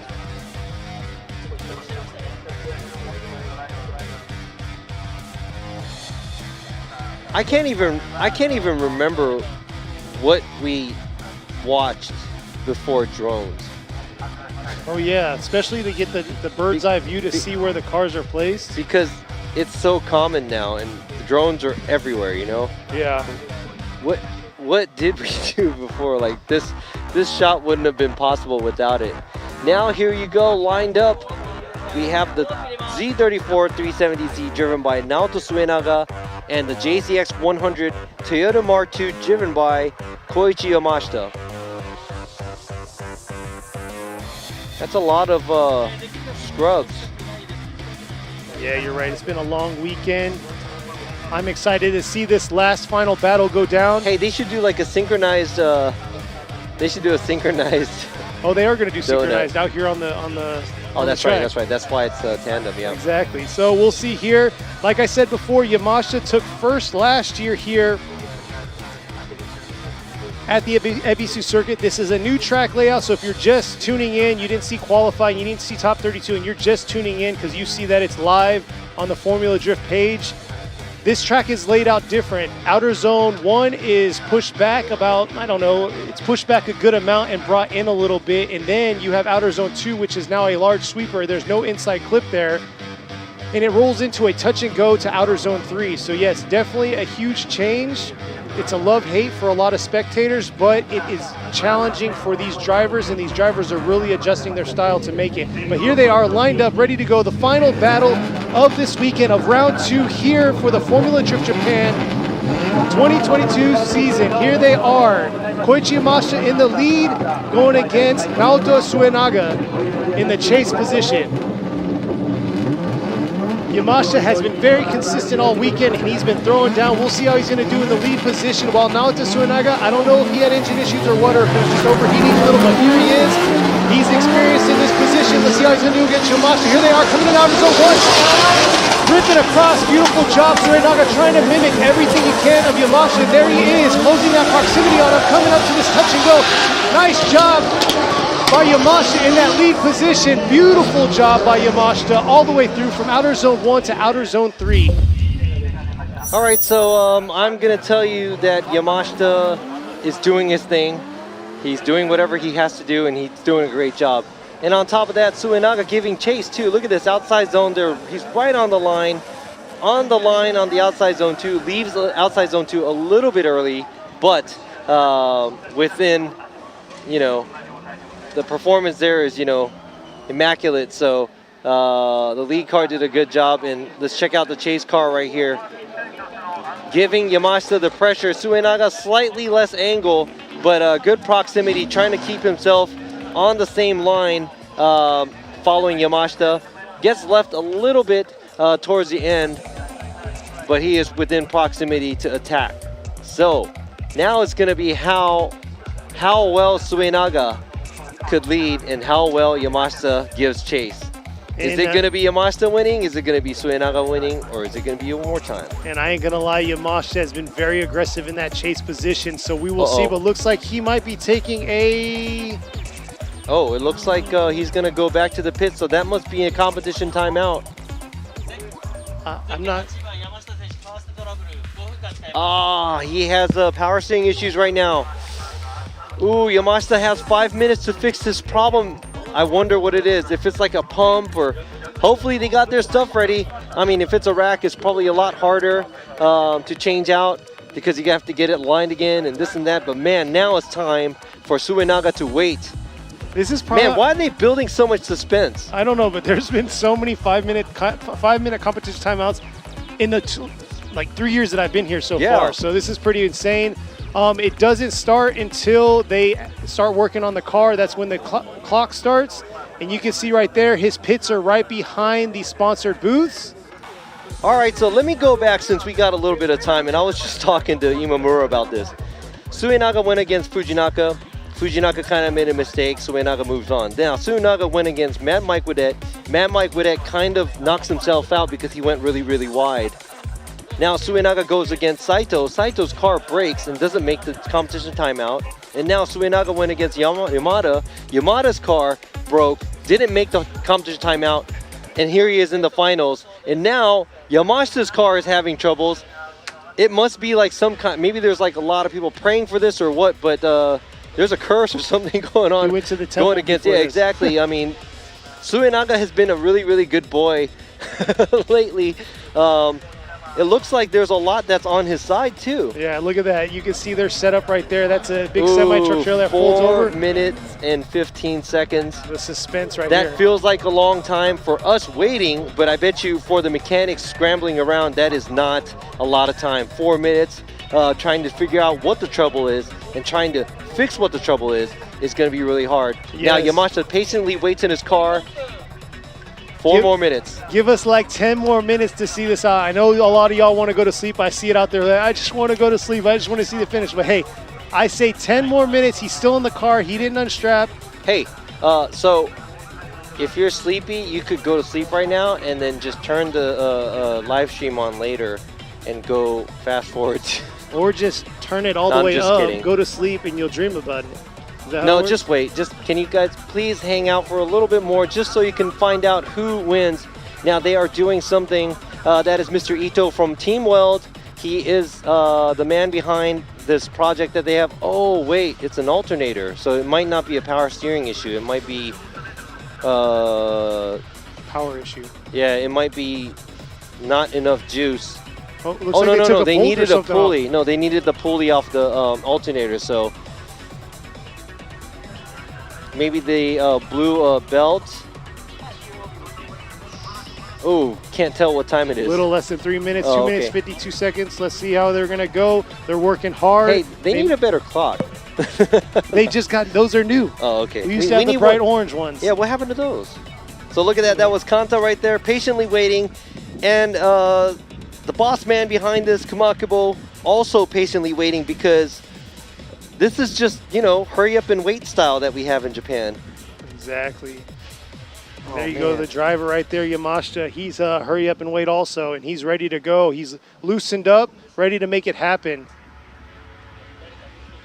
The suspense that's getting built up right now. Hey, man, if I was a Team Orange guys, I would go to their pits and steal their tools so they can't work on the car. Or just take a water gun and just squirt them all. And just Yeah, I'm dirty like that.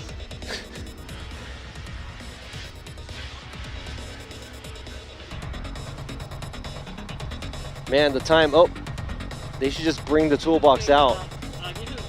Uh-oh, less than 2 minutes. Oh, A minute and 50 man. seconds, I don't want come it to go down like this. I want to see a solid battle. Let's see the solid battle. Okay, remember a couple of years ago, Andrew Gray versus Yamashita at the finals at yes. Okayama. Yamashita had a leaking fuel line and they couldn't fix it within the competition timeout and the time they had. And they lost the championship. They lost that round by a split of a few points to Andrew Gray, and that's how he got his, I believe, maybe third championship, I believe. But it looks like they are tightening. Oh man, the belt's not even on there yet. The belt's not on there. I think they're tightening the pulley. I mean, come on, it's like, man, it doesn't have to be super tight. Just get it done. Just get it done. Oh, he's doing the belt Oh, there you right go, now. the belt, yep. Oh my gosh, the suspense right here. What's the clock at right now? Oh, I don't less than a know. minute, right at less than a minute, 55 seconds.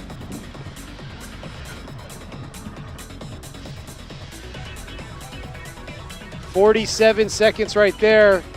Looks like they're getting the belt tensioner adjusted. Oh, about to right here. Looks like the belt's lined up, getting the belt tensioner lined up to get this last hook. 30 seconds left. Just need to do one Oh, more no. lap. Just drop the clock. It might reset. All right, looks like they're lowering the hood. Woo! They're making it happen right there. Hands down to Team Weld right there, making it happen. I'm sorry we haven't been watching the chat, but we've just been watching this just in suspense, just like y'all are seeing. Is the car on, ready to go? Boom. Whoa, moving. saved by the bell. And Team Orange is probably like, damn it. Whoa. So we'll see how he's Great. going to perform here, but Great hustle by Team Weld. and the crazy thing is Suenaga does not know what's going on. He's just just like- sitting there like, hey, it's been 5 minutes, I'm pretty sure. Do I get the win? Oh, is he going to warm the tires up, take the risk, or is he just going to... No, he's gonna go. He's and taking warm the up. risk. In that Well, I mean, situation, it's actually better to get the car checked out on the burnout box, because what if it pops off? You don't want, you know, he knows the most because there was a collision the last time he was here. yes, he was. You know, so we don't want any of that to happen. And he looked like he was bruised up pretty bad from the hit with Ishikawa at the finals. At the finals in that inside clip. But there is no inside clip. It's all outer zones. So we're going to see how they're going to rip the final run. Hopefully the final run. Hopefully we're not getting another one more time battle. But the suspense is building up for this team here. But there you go. Yamashita is pulled up to the line, ready to go. Naoto Suenaga is going to be in the lead. Yamashita did a solid job in his lead run. We'll see the replay probably after this run here. We're just waiting for the thumbs up. And I heard them saying, let's go. Here we go. The last run, maybe here at the second round of FD Japan 2022. Oh, looks like we got a red flag, so not quite yet. Oh, let's just prolong it a little bit more.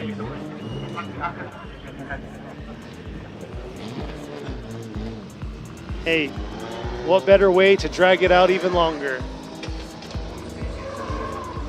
So, and Kanta and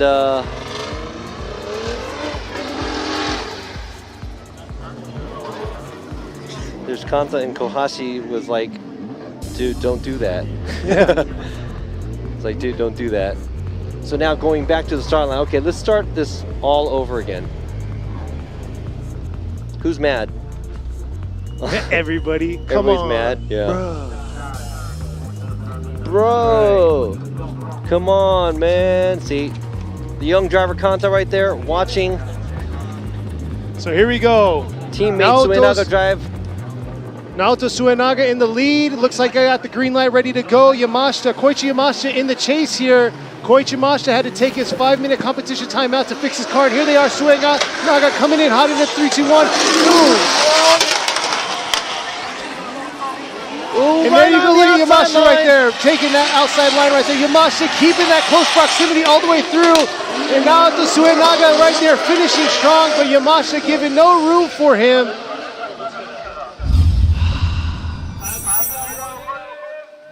To be a judge right now, to be a judge. Yeah, so then here we go. Look at this. Right there, outside line. He's on the line. No tires dipping by Suenaga. Very good job as a lead driver, and I would have to say very great job by the chase driver too. And right there, it looks like Suenaga kicks in a lot of angle, and it looks like Yamashita is avoiding contact, so he had to run a smaller line right there. But check this out from the drone view. I would have to say, you know, oh man, but that was a, man. Yamashita came in a little bit on that outer zone 3, but I must say Suenaga definitely was real deep in those zones. Hovered on that fine line of outer zone 2. But like I said, let's see if we could get a replay on that first qualifier, or that first run by Yamashita, which I believe they should be shown here shortly. And here you go, here's the two runs side by side.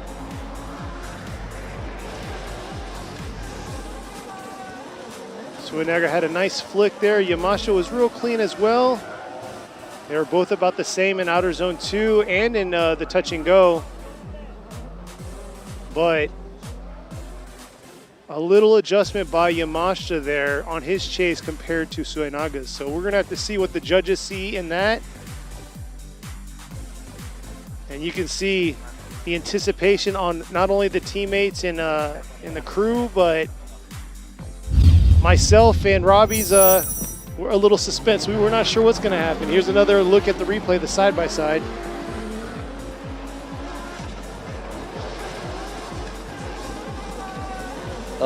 What do you guys think?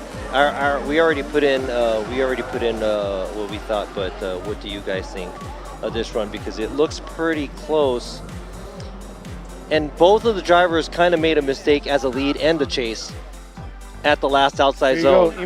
Yoichi Imamura going to one more time. Taniguchi one more. There you go. I had a feeling it was going to be like that, but we are going to get a one more time battle. Bump that 10 minutes down to 20 minutes now. Stick with us. It was too close to call.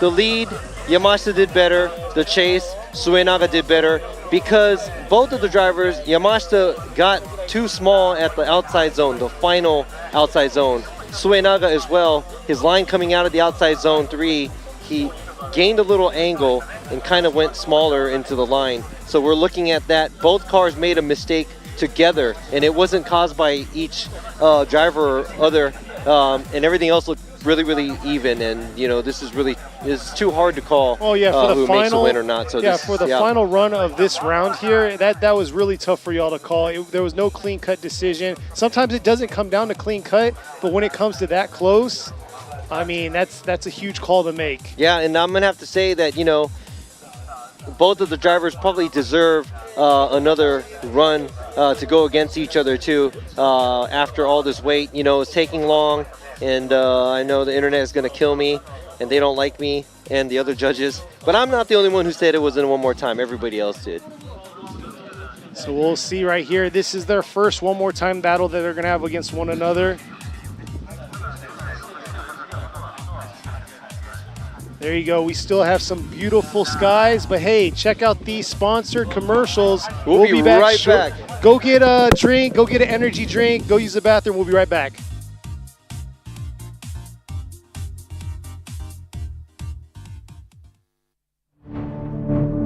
Formula Drift Japan 革新のカーボンベゼル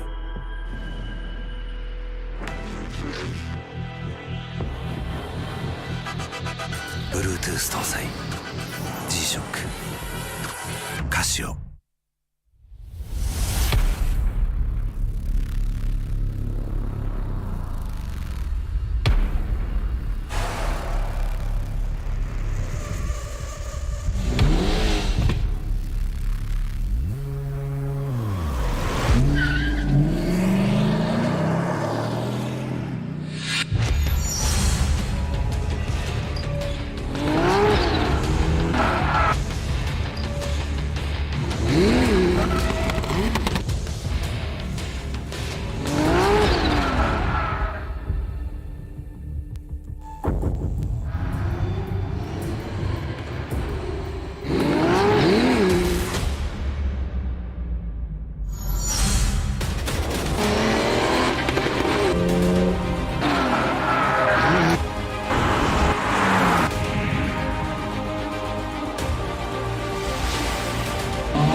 The brightness called brilliant.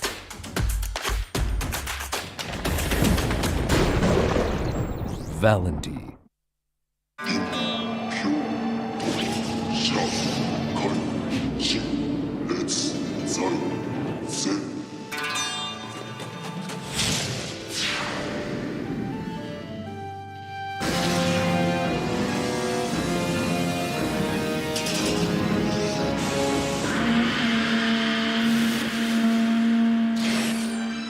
Ultimate lubricant. Mortis. 伝統と革新小倉クラッチのテクノロジーを凝縮チャンピオンを取るためのクラッチ小倉レーシングクラッチ ORC 究極の静かさと安全性オンロードオフロード世界中で活躍するケンダその信頼を支える静音性安定性と対摩耗性世界が認めた技術と信頼を街乗りである高品質と納得の価格タイヤのポテンシャルをあなたにケンダ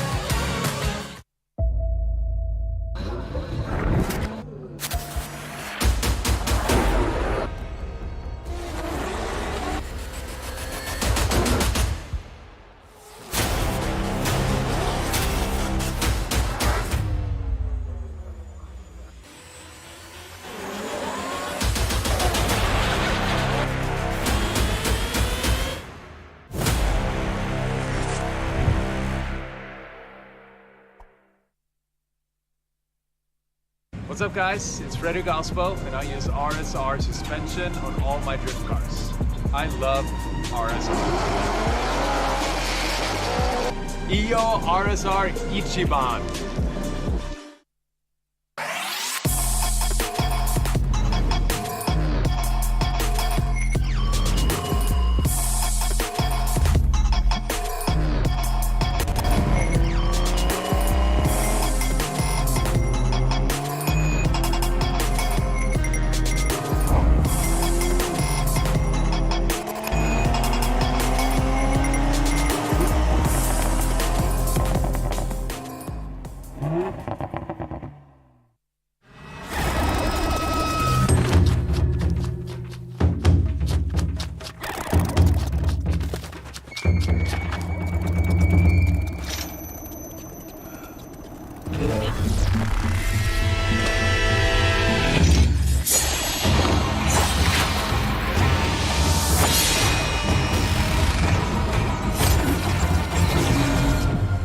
Made in Japan. Breed.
Welcome. One more time. One more time.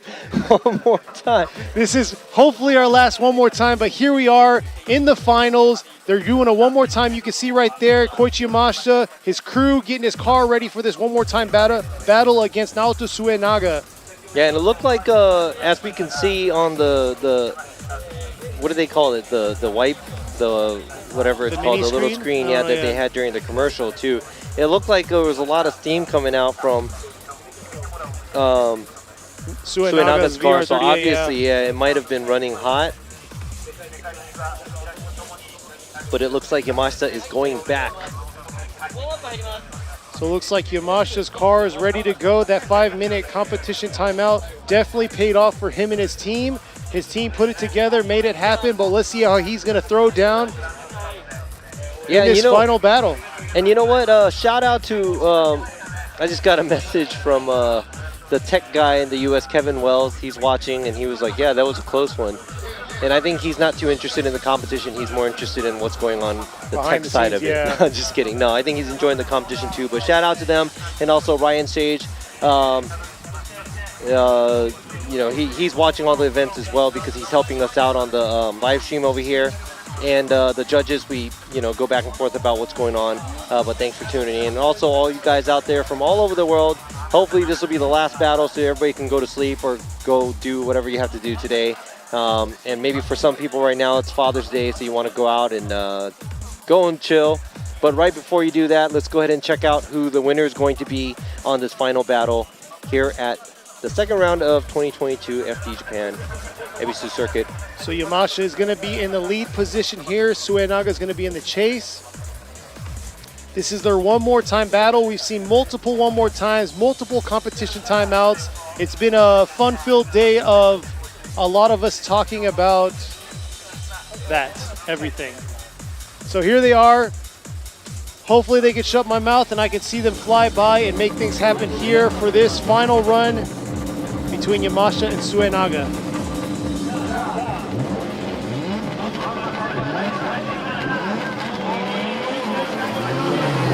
All right, let's go here. Yamashita coming through the chicane. Suenaga playing it real close with him right here. Look at that, right in his bumper, coming into the side of the one. Yamashita failed to initiate. Something is wrong with his car. That is not The good. curse. That is not good.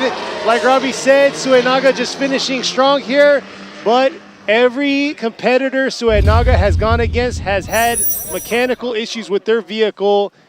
And that was not good. That is not what we were expecting. There was no brake check or nothing. Oh my God. He failed to initiate, and I am guessing that it might be a power steering issue, maybe. Oh, maybe not a power steering issue.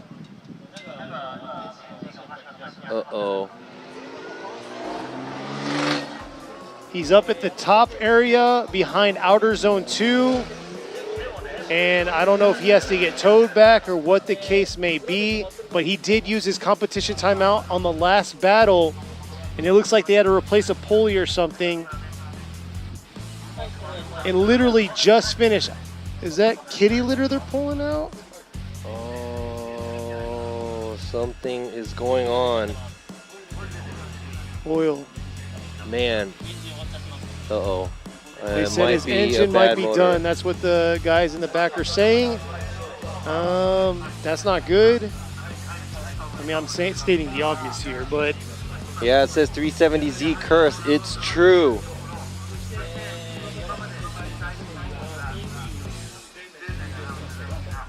Man.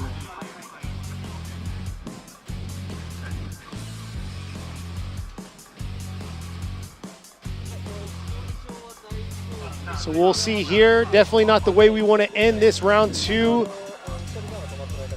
of this G-Shock Presents Formula Drift Japan 2022. Round 2 here at Ebisu Circuit West Course. New track layout, new setup. It was a lot of adjusting by a lot of drivers. And it's been a fun-filled weekend for these drivers out here, and it's been very competitive. Hey, definitely not the easiest track, but at the same time, you know what? If it was too easy, you know, they aren't professionals, you know, they're professionals, so they got to figure it out, make it to the top. And look at this. We have a great lineup of drivers. I mean, even up to the top 8, down to the finals we have here.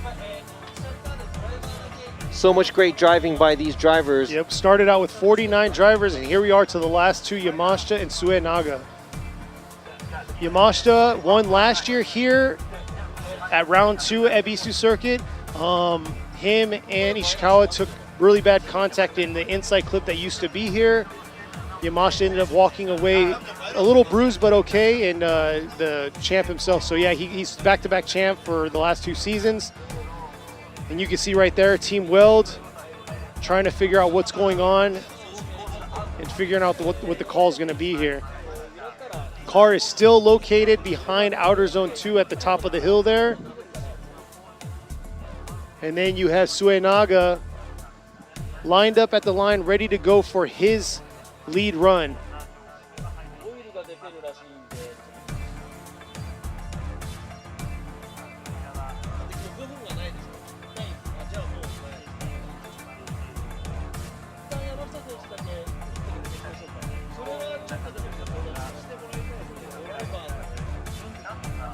So he got out of the car right there. He's definitely not happy about what is going down. He was ready to battle it out. As you could see on his first battle against Suenaga before they got called for one more time, because it just was too much for the judges. It was like literally neck and neck on where they made their small, slight mistakes.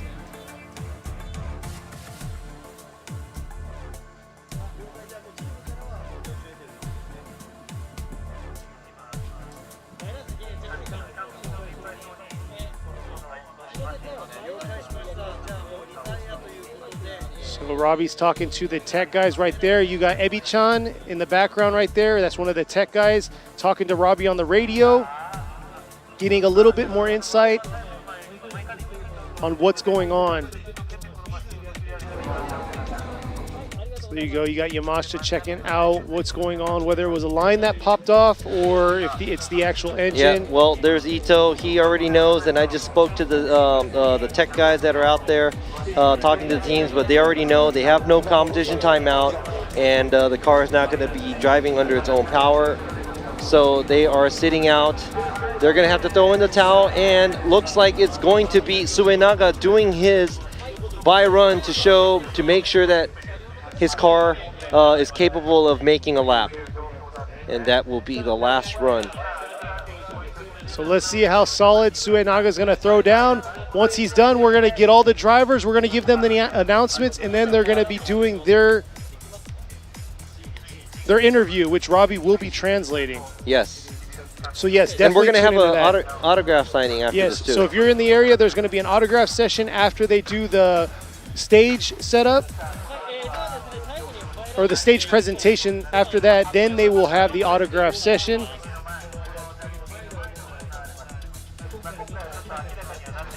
And just definitely very unfortunate. Yamashita definitely came down to throw down in round 2, but the 370Z Suenaga curse kind of happened with all the cars throughout his bracket and through the finals here.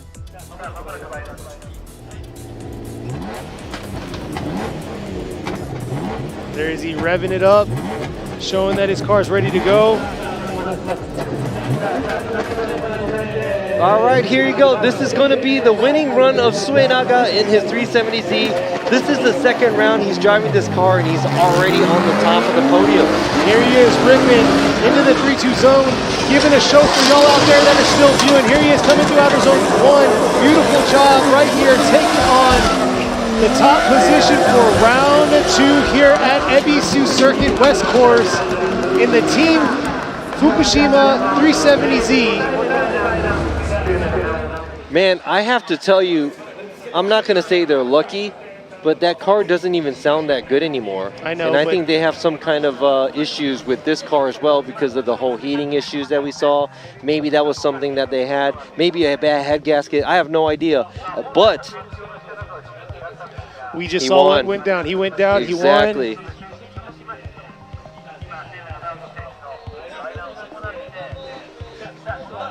We got a little inside thing going on, making fun of Robbie over here, but Suenaga pulled it off. It's been a long weekend. It's been a long top 16. Like he said, autograph sessions will happen after the interview and after the stage presentation of the carbon trophies. I'll go ahead and try to get on the Instagram live for the Formula D Japan Instagram for the presentation and possibly the autograph sessions.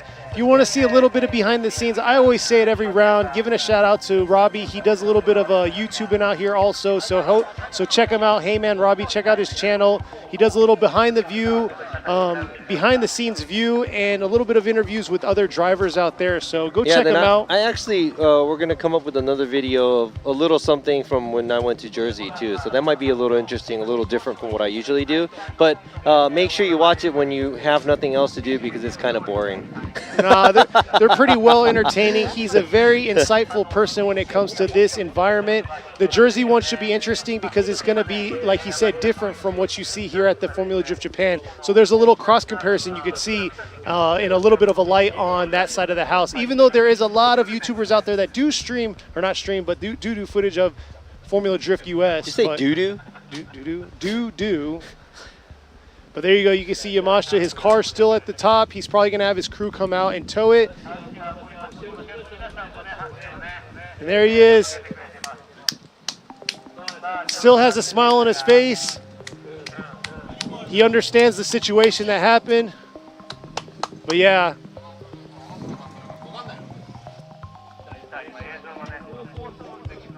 So they're talking to him right now. The judges are trying to find out a little bit more of what's going on. He's explaining it to him. Robbie's trying to chime in and listen. He got me over here, not listening, talking more than anything. We'll see here. I was trying to get some information right now. Yamashita was telling us, you can see right there. And here is the crew from the Atlas Tires Team Fukushima. Atlas Tire Drift Team Fukushima Z34. I see people are getting emotional because, I mean, this is a top spot for this team, you know, and then it looks like a lot of these teams are coming in super huge, big presence from starting this season, you know, starting at the TMAR team, we got the Cusco team, we got the Kazama Auto team, and now, you know, the Team Orange guys too. Everybody has a huge presence here at the track. So the next time you're in the area, because after this round, we're gonna be at Sugo at the end of July. So if you wanna come and check it out, please come and join us. And yeah, they'll probably be doing some giveaways. Come and get their autographs, take some pictures, you know, watch some drifting. What a good weekend for everybody because the weather held up. You know, now we have a new winner on the podium. Exactly. We got and now the championship is going to be interesting because it's not just one person winning all the way. It's everybody's kind of leveling out. So exactly. Now we don't even know who's going to be winning this year. We got to see a smoke show too. That's what we've been hating. It's like we had a curse going on with the weather, but here we are with beautiful weather out here. Amazing job by the drivers. We had a lot of one more time battles, a lot of 5-minute competition timeouts. The respect right there between both drivers talking to one another. And yeah, You know what you they're are saying? right. FDJ2 is next week before we do this presentation. So yeah, next week it will be here, FDJ2. I'm not sure the count of cars that we're gonna have, but we had 49 cars and here we are. We came down to Suenaga, who has done a phenomenal job. And these three drivers, Yamada, and you got Yamashita.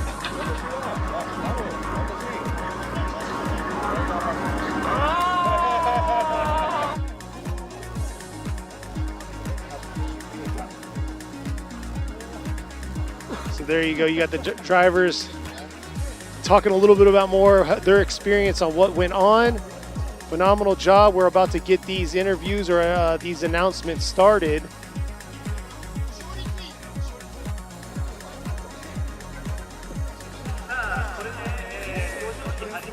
Yeah, this is what it's all about. This is what the drifting community is all about. The love, the passion, the competitiveness, but at the end of the day, shaking hands and just talking about their experiences driving behind the wheel and the challenges that they faced out here on the track. Appreciate y'all out there, you know, commenting, chiming in, and you know, keeping it lively for both myself and Robbie throughout this long week.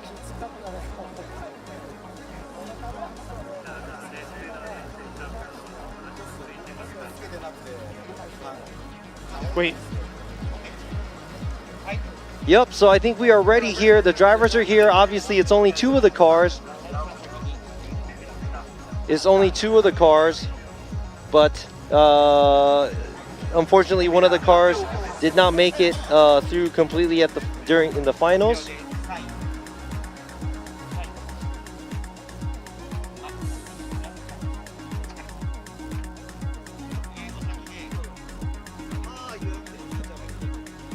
All right, so we're going to go ahead and announce the third place podium driver here at the 2022 round 2 of the FD Japan Ebisu Circuit West Course. So unfortunately, he came in, he had mechanical issues, but he did fight all the way, been very consistent all day long. He's in the Larada Club racing VL S15. It's going to be number 888, Kenji Yamada.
But this man right here, he didn't make it easy for him. He had to fight till the very end. The champ himself, 2 times so far. He won last year here with Team Wells JZX 100 Mark II. Number 8, Koichi Yamashita gets second.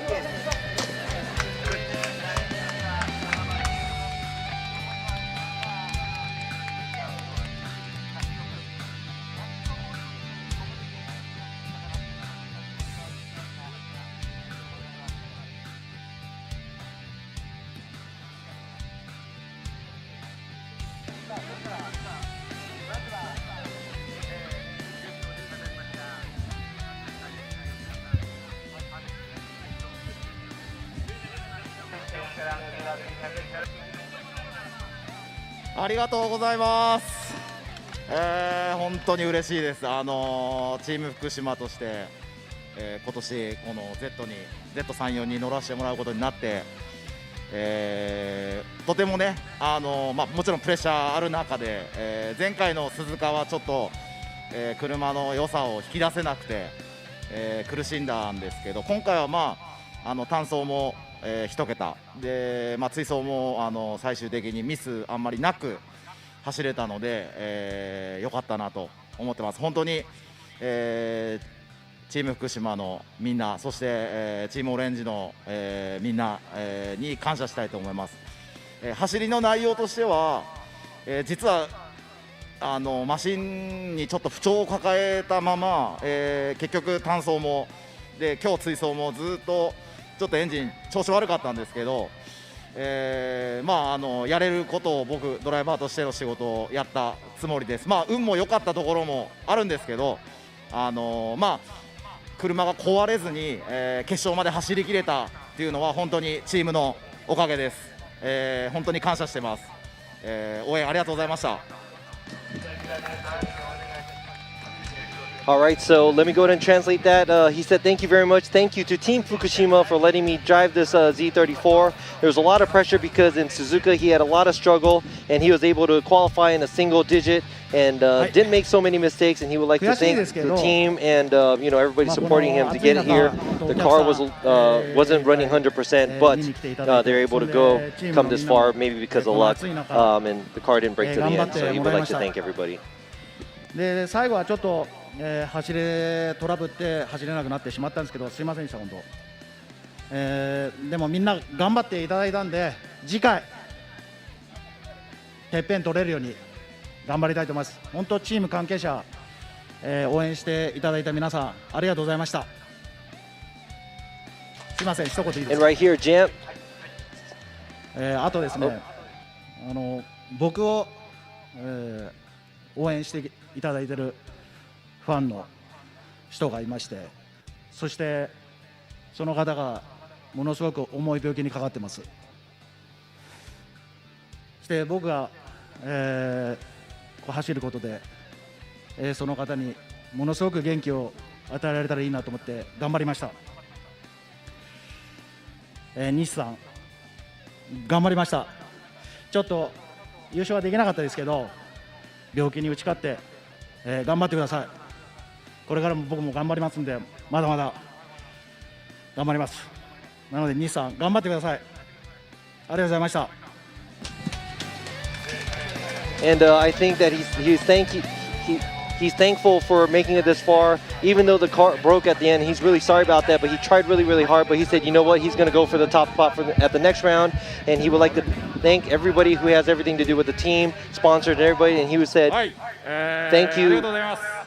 I'm going to go ahead and finish that off later. そうですね。すごいいい車をダウダダクラブの平見さんに作ってもらったりとか、フリースタイルの岡林君に支えてもらったりとか、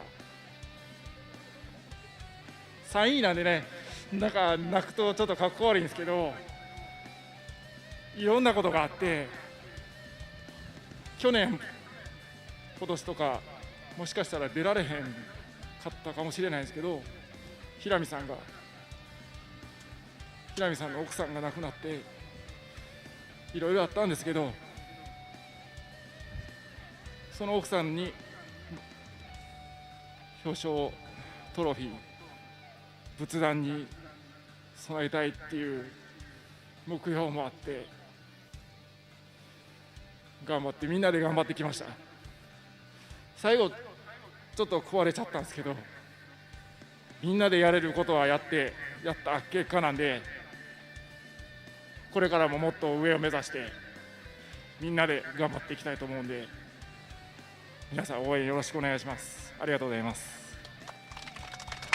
Yeah, so there was a lot I missed right there. I couldn't hear, but he said, third place isn't as cool enough, but he's really happy to be able to get here. And, last year and this year, there was a lot of struggle, and he may have not been able to compete, but he was happy that he was able to make it this far, and they tried it out. And at the end, it broke, and they did all they can, but they tried their hardest, and they made it this far. So they said thank you very much to all the fans and everybody supporting them. And earlier, what Champ was adding at the end, he said, there's a fan that is, I think, has health issues, and by Yamashita making more runs and doing well, actually gives him, keeps him happy, and he wants to go. He's telling his fans, thank you very much. It was Nishi-san that is cheering him along, and he hopes that he gets well and he can inspire him in some kind of way. So very heartwarming comments by these drivers, and I know you get emotional at the finals because There is so much. Just think about it. That's 49 cars that made it this round. There's so many things that happen behind closed doors. Some things that we don't even know what's going on behind what's going on in front of us. So, you know, if you see anybody online trying their best to compete, you know, keep the negative comments off, you know, because everybody's trying really, really hard. Really? Talking about good stuff, that's what you're gonna do. No, but really, keep all the negative stuff, because everybody's trying hard in their own way. And you know, somebody's bad day, you may not know, and they might not say it, but they do have feelings. Everybody has feelings. So you know, try to stay positive. And thank you very much for watching. Man, I mean, you could talk smack about me all day long. I'm not gonna talk smack, but that was a very fatherly speech you just gave. Exactly, because it's Father's Day today, and happy Father's Day once again to everybody. And you've heard me say this many times, but you know what? It's not Mother's Day, it's Father's Day, and I'm not even home. Me neither. And by the time I get home, it's gonna be past midnight, so it's not even gonna be Father's Day anymore. Exactly, but you know, shout out to my kids out there. They probably viewed in a little bit. They were at the pool, so love y'all out there. Love you for my wife sticking in. Shout out to my wife Christine and Joey. Joey probably not even watching or caring, but it's cool. It's cool. It's all good though. And then shout out to my dad in Ohio, and then my my father-in-law out in Texas. And I will be in Texas. I can't wait. Get some good old Texas food in me. Wow. No offense, Japanese food is amazing too. But stay tuned. Next weekend we will be back here for FDJ2 round 2, and then we will have a nice month-long break, and we'll be back at Sugo battling it out for round 3. So definitely come out here, check out the FDJ2 drivers. We have some new contenders. Bring your dragonflies if you come out. It'll protect you from other bugs. But yes, definitely come out, check out the FDJ2 drivers. We're gonna have some sponsors out here and other booths. Thank you for viewing out there, staying up late. We know the hours out there are all over the place, but thank you. Yeah, thank you very much. Happy Father's Day. Good night, good morning to everybody. See you guys next weekend here at Ebisu Nishi.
Bluetooth 搭載 G-SHOCK カシオ